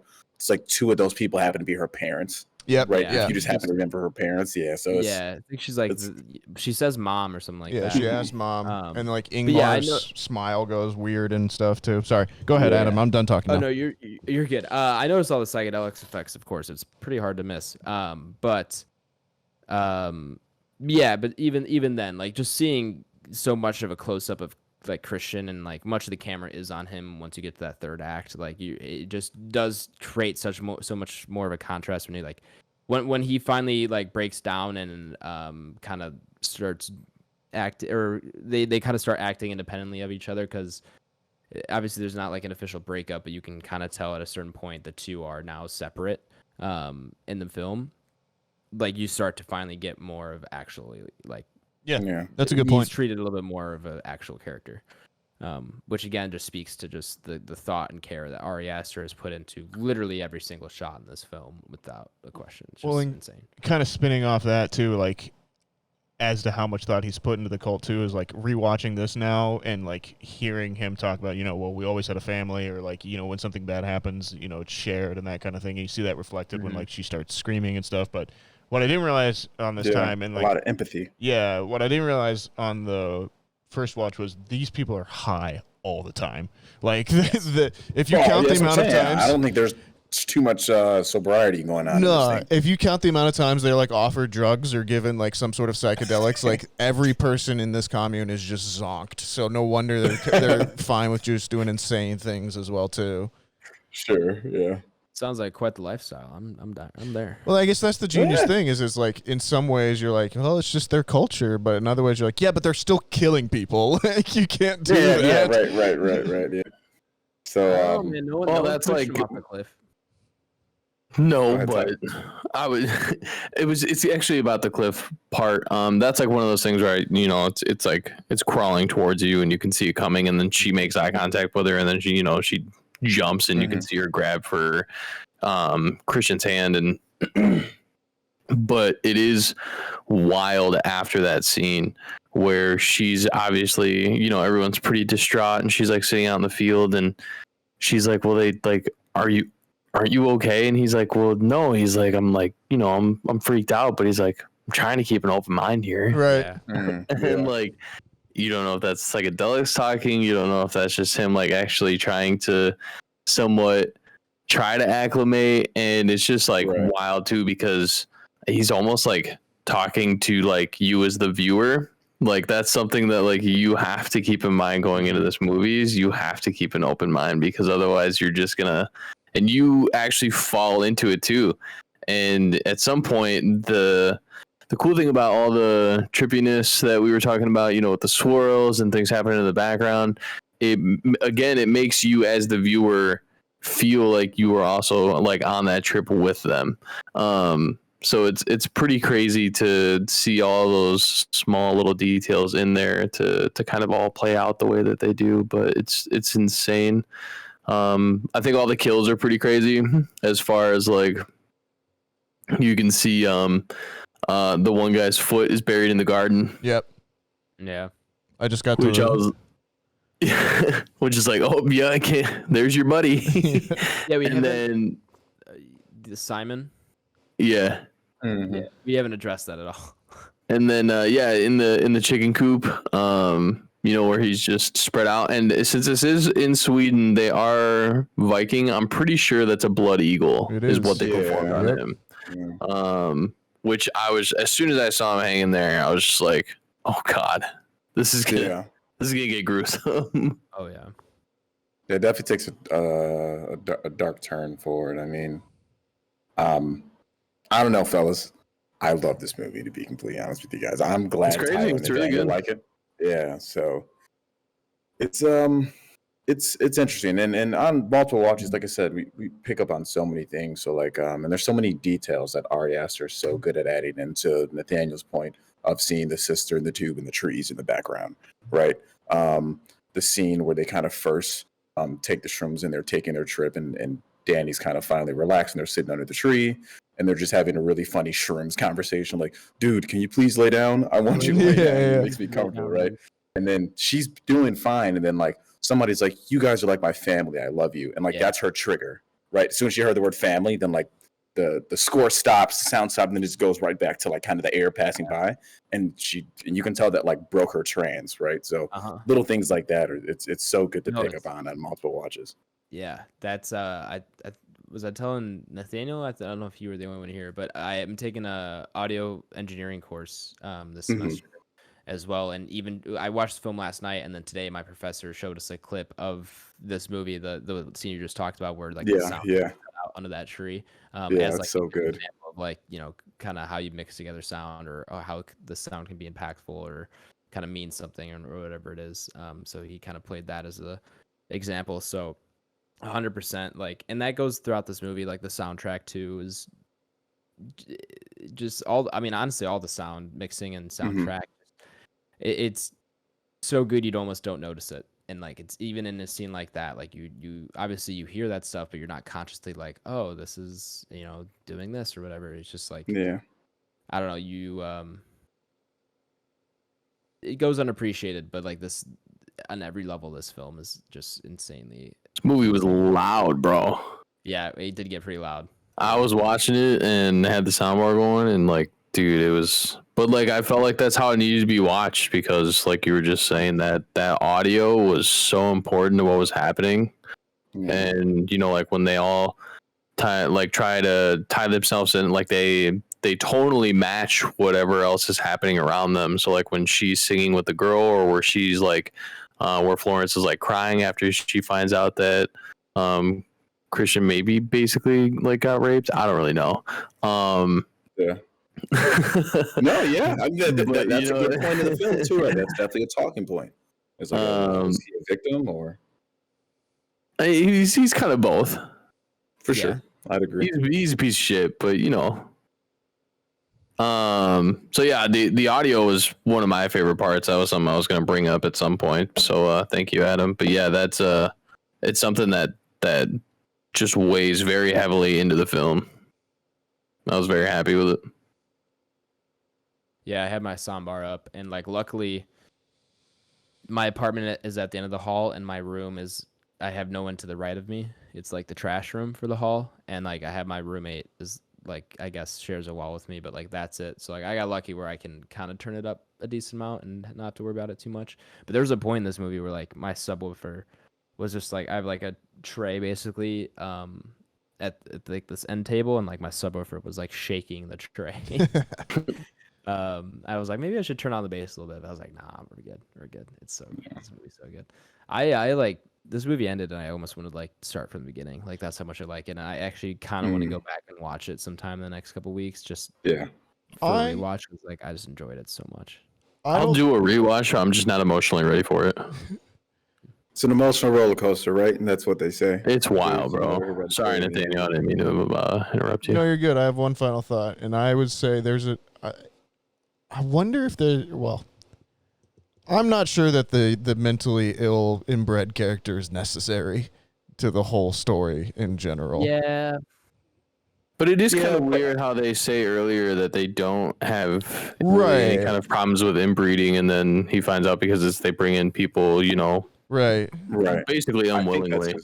I think that's the character's answer when he asks. What about inbreeding? But then he does say they do it on purpose. They do, yeah. And if it is the same guy, I wasn't too keen on that. But if it is the same guy, he's obviously talking to the two different people that are writing the same thing about the same thesis. So if that's his way of kind of driving a wedge in between them even more, that would make sense. Yeah, it's not the same character that they're talking to, but I think that is an interesting thing. I'm just not sure it needs to be there. Like I think you could have had most of the cult without having that character. Or wearing Mark's fucking face. That was great. But doesn't correct me if I'm wrong, doesn't the inbred character, that's the people they kind of put like on those pedestals, and that's why a lot of them, and they write their Bible basically, right? Or their religious book, right? That he says, hey, you wouldn't be able to read this, Josh. I believe he calls he calls them the Oracle. Yeah. But like it's also an ancient language that only they speak. Like, if you wanted to really have them, like, not be able to read it, too, you could have made a version of this movie without that character and then just say, well, you can't read it. It's ancient ruins. You have no way of figuring out what it is. I see your point, but I also think it's fun world building. Like, you don't need it, but, like, it does kind of add a little bit something to this community a little bit. It also kind of answers, it also plays into the whole inbreeding question and stuff like that I feel like it kind of answers and then leads to the other part of it, which is, like, they brought in these people, to be human sacrifices, but also like they need new blood kind of thing. So I guess that's kind of ultimately, I just feel like for a character that they spend time establishing and bringing out, that character doesn't really do much in the great stand of the glory. So why, that's just not a nice necessarily thing to put on film all the time too. Maybe I'm a little bit more susceptible to that, or uncomfortable with that. But in a movie that I felt like takes a lot of steps right, it just felt like a little bit too needless because it wasn't tied in with the rest of the story. Yeah.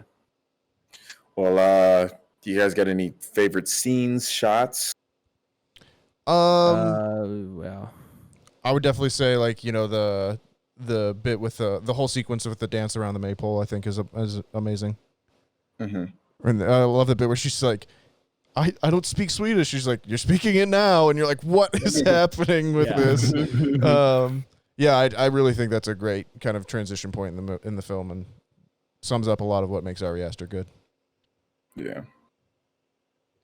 I have too many favorite shots from this, where I was just mind blown. I don't have one answer. I think that transition I mentioned earlier in the bathroom. Yeah, that's awesome. I'm glad you brought that up. I love that. My jaw just dropped. I was just like, oh my God. And then when they're going to Horga, and then like the camera flips upside down, and they're basically driving on the top of the frame. Mm-hmm. That's a fantastic shot. Just also like aesthetically, sure, but then also just like you kind of just know like they're going into a place that is not playing by normal rules, and it's just then they have like he has a top down shot of them walking through the forest too. Mm-hmm. It's like stuff like that. I love. I absolutely love. Ty? Cliff scene is definitely visceral enough for me. Something that's like gonna stick in there for a little bit. Just given what happened in the actual gore and the actual fact that like I love that he's not scared to show it, because that's what makes us fucking sick, people. Okay, you know what fucking happened, and guess what? You want to see it, but most people won't fucking show it to you. But he did. Exactly. And I loved it, and it was very cool to be able to see that. And then they fucking like burn the bodies, and then one of the fucking weird things, like fucking she puts her pubes in the fucking pie or some shit. Yeah. I was like, we didn't even talk about that aspect. Yeah. So it's like a love. I would assume that's part of like her like love potion. Yep. That she's trying to feed him, and so I'm like, bro, this is but yeah, man, there's a lot, like I said in the beginning, to unpack here, and I thoroughly enjoyed my trip. That's what it is at the end of the day, man. I like the wording. I see what you did there. Yeah, I'm with all you guys, fellas. I mean, I guess one that kind of comes to the top of my head is obviously the transition that Adam talked about. I love that shot. The other one, like I mentioned, is just kind of the shot of the conversation. I think it's at Danny's apartment where they're speaking about kind of what happened that night at the party and how they just figured out she's going to Sweden and things of that nature. And it's just really good. And even the dialogue in that is so spot on. If you've just, in terms of like, he says like, sorry. And it's like with like, it's like a question kind of type thing. You know what I mean? And she's like, well, that doesn't sound like you're really saying sorry. That sounds like sorry, too bad. Right. And he really portrayed it that way. And yeah, it's good, man. He's like, I tried to. I fucking love this movie. I found out, or I decided today. She's like, no, you already have a ticket too. Like even just like those little things. It's such a real conversation, though, right? Where like that's how that goes. If you don't want someone to go somewhere, right, and you're kind of, well, I guess I gotta invite you, right? Right. It's it's good, man. And then his friend's reactions too, where he's like, I invited her, but she's not coming. But she's gonna come. She said she's not coming. No, she said she would come, but she's not coming. And then they're all just kind of like, oh my God. This guy. All right. Well, we've talked quite a bit. I would love to talk more, but we are kind of running long on time. So let's take a trip on over to the Entropy list. Welcome back, listeners who skipped over the spoiler segment of the podcast. What a good one it was. Go watch Midsommar, please. And then come back and listen to the spoiler segment. We're going to go ahead and rank Midsommar up upon the Entropy list. For those of you who do not know, the Entropy list is Back Row Banter's official list of every movie we have reviewed, regardless of genre, regardless of anything else, all on one fantastic list. This is essentially how we rate our movies. Rather than do it out of 5 stars, out of 10, whatever it is, we throw up all the movies we review on a list and see how they compare to one another. If you'd like to reference the Entropy list for yourself, you can do so by checking the episode description, where it is linked to my Letterboxd. I made a mistake last week. For some reason, like I usually like number the episodes based on like the last show notes thing in the folder, and for some reason, like the episode 114 got like lost, and so like I thought last week was 114. Basically, we're at episode 116, and we only have 115 movies. Oh, so we're still one episode off. We're still one behind, but fret not. I'm sure we'll make it up at some point. Have you ever seen Star Wars: Revenge of the Sith? I have. And they're battling at the end, and he just says, "Hi, Joe." Is that the emotion you feel right now? That's my gif. Oh, okay. That's a good visual. Good visual. All right, Midsommar. Let's see. We have Hereditary at number 5. Yeah, that's high up there. So, with that being said, thoughts? Anyone want to take a dive on this one first? I do. Let's let we'll let Adam or Ty go first. They're first viewers, right? That's kind of the rule of thumb here. Let's first viewers share their piece, and we'll go on to those who've seen it multiple times. I don't know if I have the audacity to put this at number one, but I almost do. I was like, just say it. I Wow. almost want to. Like, Wow. like I don't know if I could put it above The Shining.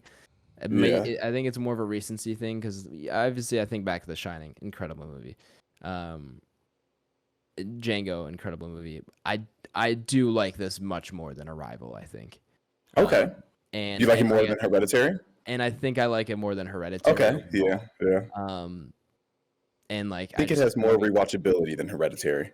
I'd agree with you on that. I've seen this more than I've seen Hereditary. 1000%. And there are a handful of movies, of course, on this list. It's going to be personal, but a handful of movies I would maybe have, higher or whatnot. Yeah, I like more than this one, but like when I look at that top 10, like I have to start with where Hereditary's at, and I think I like this more, meaning it has to go above 5, and I think I just like it more than Arrival. And then The Shining and Django are just obviously The Shining and Django. I don't need to say much more than that, but I think number 3. I think that's where I have to put this. I absolutely love this movie. Yeah. I love it. Anyone else? Tyler? Ty? I'm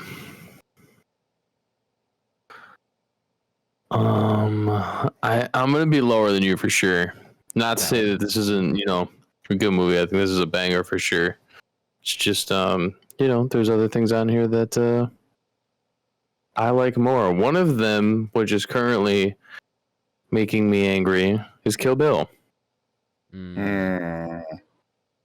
Because that is just a cinematic adventure in itself. Yeah. And I don't I blame Nathaniel for Kill Bill. Yeah.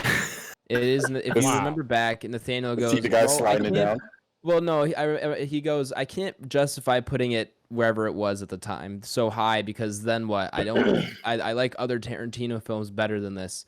So like, is every Tarantino film going in the top 5? I think is what his argument was, or something like that. Sure. Yeah. Sure. So you put it so much lower, and it screwed us over, and here we are. But I do, I think this is better than some things that are up there, that are currently sitting in the top 15. But it's not a perfect list, by no. It's our list.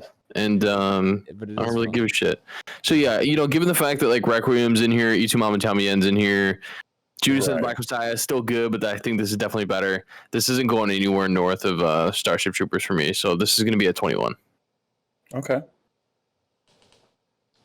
Tyler, I actually have the exact same break. 2 weeks in a row, baby. Yep, we are on the same wavelength once again. I originally kind of was looking at like The Conjuring and stuff just to start off with, but then just because that's like the big horror name that I can think of when I go for there. And then I started kind of looking around there, and then I saw Judas and the Black Messiah, and then I wanted to go higher than that, but then like I think it's partially because of the poster, like the Green Knight and Green Room just like stick out to me so quickly when I look at the list right there. And I thought, well, like, I'm not putting it above those, and I don't think I can put this above Starship Troopers for me either.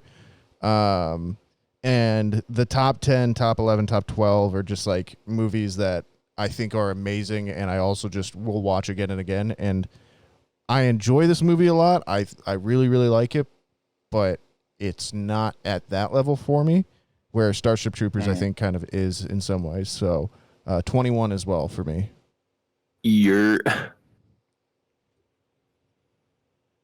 Which leaves us with Blake. Here I was thinking we're about to crack the top 10. Yeah.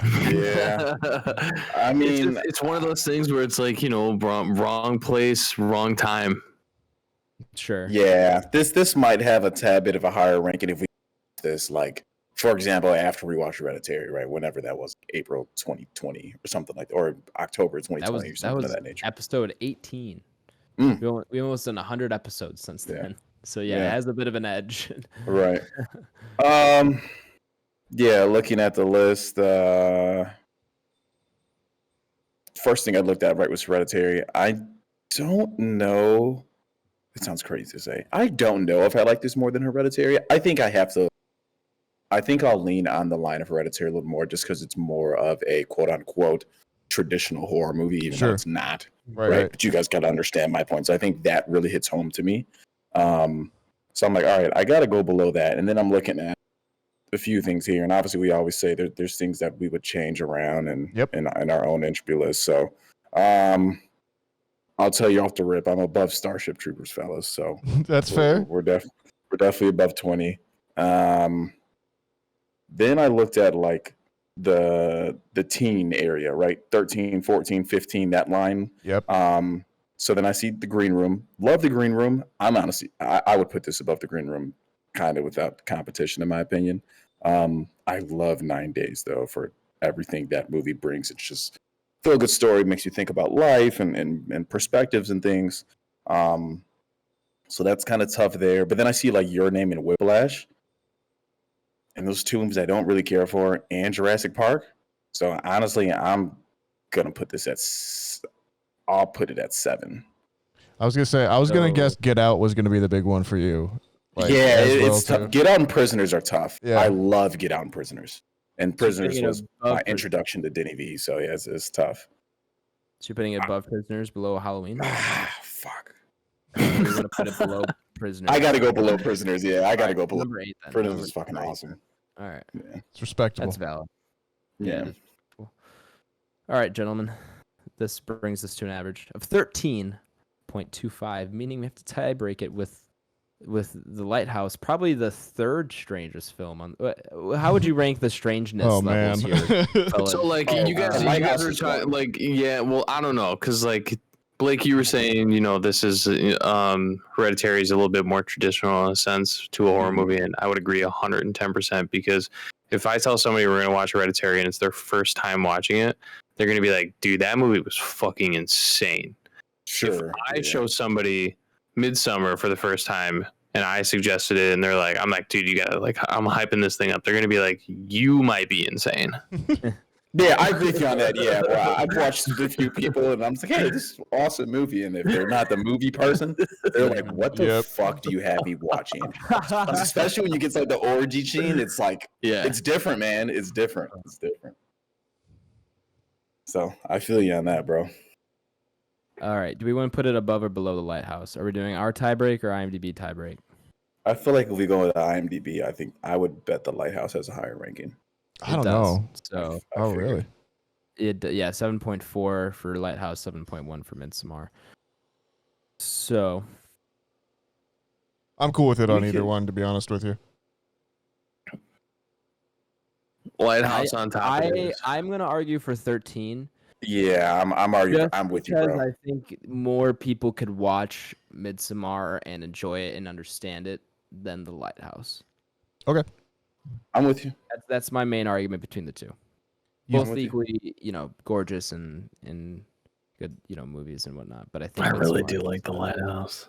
It is good. The Lighthouse is good though. It ain't going too far. Fucking wild ass movies. The top like 18 movies on this thing, 17 movies on this thing are really good. Agreed. I would say even the top 20. I guess Kill Bill is at 26. Yeah. So I say top 26. For me, Starship Troopers and Beyond is like just the best, like some of the best movies. Like, for sure. I agree. Judas is where it falls off for me. And there are a few below Judas where I'm like, oh, those should be really higher. Dunkirk's there. Yeah, Dunkirk and Kill Bill are like, but we can make amends to this list. At some point, we'll figure it out. Yeah. We're always threatening. Anyway, it's always an option. Anyway, that's it for the main review segment. So we're gonna go ahead and get out of here with what's next. Next week. Next week's review is another movie we've been meaning to get on here since literally I think episode 2 when I said it was on my top 10 favorite movies list. John Wick. John Wick. Baba Yaga himself. Yes. That'll be a fun one. It will be a great one. I'm very excited. Let me see here if I can find where it is streaming. Surely it's on HBO Max or Hulu or something. Surely it is not, actually. It is surely available to rent for $4. But it doesn't seem like there's an easy place to watch it. So rent it, find it. It's out there. And it's a damn good movie. For you folks, for you gents, I have it on Vudu if you guys need it. So let me know. Sounds good. I think I've got it on Vudu too. So if any of you guys need it, as you should, as everyone should. More than enough to go around. Yeah. All right, Nathaniel, any 5-star reviews? No 5-star reviews, but if you want to give us a 5-star review, I will read it out on Apple Podcasts. It can be nice, can be mean, can be funny. Just don't be evil. If you want to do that, that will happen. Fantastic. We don't have a 5-star review, but we do have an email. Yay! From one Ryan Foley. What up, Foley? New dad, Ryan Foley. New dad. Hey. New dad Ryan Foley. This was sent back in August 10th, and so I apologize, Foley. I think you sent it, and then it was like a week that I didn't check the email because it was like a long episode, and then we did the double up last week, so it was just, it's been a bit, but we're getting around. He's a new dad. He's busy. It's fine. So are we. It's just he understands, I'm sure. He titled his email, "Yo, bros." He said, "What up, hermanos?" In parentheses, he said, "Bros." First off, thanks for giving my son Phoenix Foley, totally badass name, right? The awesome shout out on the pod a couple weeks back. He now listens to the podcast along with me right after it drops on Spotify. I don't know if the language we use in the show is appropriate for a newborn. I don't know how early on. Fine. I don't know how early on those things get imprinted, but I'm sure it's pretty early on. He said we both love the shiz out of it. I'm out here trying to get on that Papa Schwartz level, but I will be known as Papa Foley. I'm getting sidetracked. Got a quick behind-the-scenes question for you all. What is the process of how you guys pick the films that will be reviewed for the podcast? Do you guys each have different ways you pick your films, or do you vote, etc.? Would love to know. Congrats on all the episodes, and thanks for making great content for a nerd like me. He signed it, Papa Foley. Shout out, Papa Foley. Shout out. That's a great question, Ryan. And there's not like necessarily one answer for it. Cause it's just like the main thing we check is, so we have a schedule. We usually plan out at least 1 month, the next 3 weeks, 4 weeks. I think currently we've planned out all the way up to like November. So we've planned out pretty far ahead. It varies. First thing we check is like what movies are coming out to theaters or new releases, because we want to make sure we stay on top of. Yeah, exactly. Stay topical, stay on top of new releases, so that way if people are seeing a new movie, they're going to want to hear a review of it to see if they want to check it out, and we have that review available for them. So first thing we do is, of course, check new releases. Not everything, there's not a new release that we want to see every single week, so the weeks that we don't, we will kind of leave blank and then fill in after we go through all the releases, and then from there it's kind of just like, all right, well, it's Tyler's birthday and next week, so he can get his birthday pick, or it's February, so it's Black History Month, or what holidays are coming up. October is always, any blank weeks are going to be horror films, and so it kind of just varies. Or if like it's just like there's no occasion, there's no birthday or holiday or anything like that, we have a short list of films that we have a list that we want to get to. Midsommar was on there for a while. I think John Wick wasn't on the short list, but it was on the unofficial short list. So it's we'll reference that, or if it's just a movie we've seen recently, or came to a streaming service that we watched that we want to put on there. So it's kind of just up for whatever. We try to balance it out, I would say, of how many picks we each get. I'm not gonna pick 4 weeks in a row. It's if we have 4 open weeks, which is what happened last time that we had, where we hashed out the schedule, was we had 4 open weeks, and I think Blake picked Midsommar, I picked John Wick, Nathaniel, I don't remember what you picked, but you picked something, right? 4 months, 3 weeks, 2 days. Yeah, which is a couple weeks from now, and then Tyler's got his birthday pick coming up as well. So it's just we kind of just balance it out. See what we each want to do, but then we'll do the Independence Days we'll fill in with, or whatever it is for 4th of July. So, yep.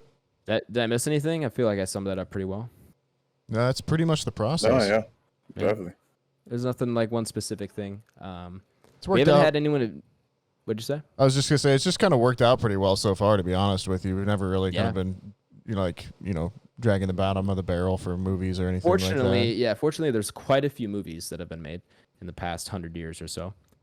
So we won't really run out anytime soon, or ever, honestly. So, yeah. That's how Dad does it. That's how America does it. And it's worked out for us so far. Exactly right. No one's ever vetoed anything, I don't think. No. Blake, I feel like has come closest. I never even thought of that. Yeah, I mean, there's been a couple movies that have been like in discussion. No, you just hate American Pickle. That's just where I was going with that eventually. He hated American Pickle. Like I told you guys, like as soon as we started this thing, like there was one thing that was like in my contract is we cannot watch Hobbs and Shaw. If we do, I'm fucking not on that day. I don't want to hear it. Not recording. Be a part of it. Was Hobbs and Shaw even released when we started this? Yeah, I think it was. Was it? It had to have been. Hobbs and Shaw. All my homies hate Hobbs and Shaw. I've never seen it. I've never seen it. I never will see it. Anyway, but yeah, thanks for the email. Oh, I'm sorry. Yeah. Oh, I was gonna say Blake doesn't like the Marvel movies much, and I'm getting a little. I like the older ones though. I guess I just don't really care to continue watch like the new ones. They're giving, right. So maybe we should clarify with that. But yeah, he every time there's a Marvel movie he goes, oh fuck. Yeah, I think those are definitely the ones I feel worse about putting like on the list nowadays. Just because this is like, sorry Blake, it's just gonna be the biggest movie out this month. We should probably talk about it. Like, can't do anything about it. Yeah. Yeah, it's probably gonna top or crack the top 10 of like all time. Right. Yeah. Financially. Yeah. So yeah, nothing. It's not as formal as you might think or something. I don't know. It's just kind of like it's just the four of us here. We have no corporate overlord. So we just do whatever we want. If any corporate overlords want to get involved, though, we are for sale. True. Yeah. I will be bought out for any sum of money. Yeah. Like we can get talking. It's not going to. We're basically in the Netflix of podcasts. We'll literally do anything for money. We'll do anything you want. Please just pay us. All right. Well, thanks for your email, Ryan. If you want to send in your own email with your own question, you can do so by sending us a message at backrowbanterpod@gmail.com. You can also share the podcast, share it with a friend, a family member, or I was going to say like a family member who's your family member. Does that make sense? Part of your community. Your community. Yeah. I was trying to make like an incest commune. But I didn't really know how to. Your cult community. Yeah. Maybe you're in a decaying relationship. You want a break, and you just need to chillax for a sec. And put this movie on. Yeah, I was gonna say put this pod on. I was gonna say put this pod on, but yeah, you can put the movie on. It might escalate and accelerate some things, but you could do that as well. And then follow the show. Follow us on Twitter at Banter Row, on Instagram at Back Row Banter Pod, or YouTube. We're just Back Row Banter. I think that's it. BlakeHolder, where can the people find you at, my man? Letterboxd. I'll be on there logging some things, putting reviews down for things I like. I'll probably add a review film, just because I love it. Nothing else to be said. Letterboxd BlakeHolder. Keep it short and sweet. What we got here? What about you, Ty? Twitch.tv/UltraMaho87. We like to game. We like to have fun. And Twitter, Letterboxd, and Instagram all Tyler Rouse. Nathaniel? You can find me on Twitter and Letterboxd at NSGameGurk. You can find me on Instagram at NathanielG92. Other podcasts, Sandpiper Tapes, available wherever you get your podcasts. And yeah, Adam, close us out.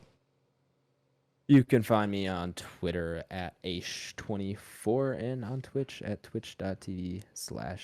I believe that's it. That's all we got for you here. Thank you all for joining us for episode 116. Midsommar next week. It's the infamous episode 117. What's 117?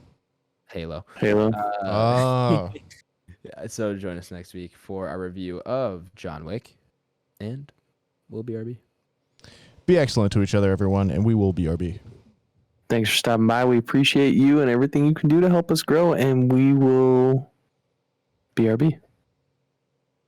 Thanks for listening. As always, we appreciate it. Please share the podcast if you can. And as I always say, as long as you're doing at least one thing you love every day, then I would say you're living the right way. So We'll BRB.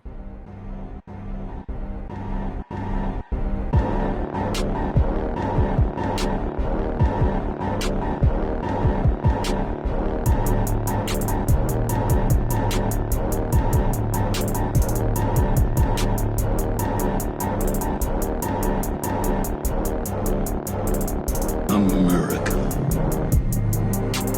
Ready for another lesson. Hey, so how you feel, Ty? New man? Yeah, man, I feel New stage of pretty. life? It's pretty wild, yeah. Yeah, that's dope, bro. Thank Where'd you propose at? I'm sure y'all went out to dinner and what that looks like. We did, yeah. We went out to dinner and we've been going to Capitol Grill in Schaumburg for the last 2 years. Oh, yeah. Great place, by the way. Yeah. So we went there and I asked her there. Simple, low key. Yeah, we I decided that more or less I wanted to keep it relatively low key. It was also a Thursday night, so it's hard for like if I did want people there, it'd be a little inconvenient. Sure. So it just worked out really well. And like I said, we've been going there, so I got it to the point where she actually said I was acting relatively normal. So I was like, well, that's good. Good for me. Okay, yeah. Who filmed it? Huh? Who filmed it? The hostess. Oh yeah. But How did you manage that? Did she use her own phone? no, it was my phone. So Did you set that like on the reservation? I'm sure Yeah. you can. Yeah. Yeah. Yeah, but yeah, I decided to do it there just because it was something, it was already tradition, so it was gonna keep it, relatively low key, and she wouldn't really notice because it's just kind of like our usual routine Right. on our anniversary. So she was actually pretty caught off guard. So I do have a video of it that I'm obviously gonna be able to hold on to and carry for the rest of my life, and it'll be something that her and I will have. And but yeah, it was cool. We got there at 7. It got to like 8 o'clock. I looked at my watch and I was like, fuck, it's 8 already. I was like, Jesus Christ. And then I was like, I have to go to the bathroom. So I got up and I went to the bathroom and gave myself a little pep talk in there and made sure I looked cute. And then she had a line of sight to the bathroom, so I knew she was going to see me coming out. So I came out and we fucking made eye contact, and I was like, I gave her the 1 minute finger, and she's like, she told me when I did that, she was like, great, he's taking a fucking call from Joe right now, like a work phone call. So I ended up going up to the hostess desk, and the hostess and the waitress comes up and she's like, I've been trying to get your attention. So Sure. she's like, I'm thinking like we do like a dessert platter, and then like I write, will you marry me on it? I'm like, no, Rita, shut up. I got like- plans. I'm like, we're just doing it. I'm gonna go up and ask her. I'm like, I don't want to do like any of this dessert stuff. Like, it's just that's not me. It's not who we are. And I want to say the words. I don't want it written down on like a fucking food platter. So Right. I was like, we're just gonna do it now. And she's like, oh, okay, we're doing it now. So I gave my phone to the hostess and I was like, you can just record now. So that way, we know it's recording. And then in the back of my head, I was like, it'd be kind of a cool shot to get me like walking all the way through the restaurant and going. So I was like, cool. So you start pulling out like a tripod and like a steady cam and shit. He puts on his headphones, gets a little pump up music first. Yeah. So yeah, it was cool. I asked her to stand up, and she stood up, and I told her, all our cute stuff, and then I got down on one knee and pulled the ring out, and I proceeded to black out. And that's what my friend said. He's like, I had everything planned of what I was gonna say, and then like it happened, and I forgot everything. Just all gone. Yeah. And then I asked her, I was getting ready to like put the ring on, and I was like, fuck, I didn't say will you marry me. So I was like, will you marry me? And then we stood up, and she said yes and everything, but like right when we were getting ready to sit down, she's like, did I say yes? I was like, yeah, you said yes. She's like, I don't know what I said, I blacked out. Yeah, for sure. Yeah. So but and then we did not eat at all. Well, we had a couple bites, but we were just, wrapped up in the moment. So, so we had a really good dinner the following night at home. Nice, man. Yeah, Sounded like it went well. That's awesome. Yeah, man, it did. Yeah, we're very happy. We appreciate it.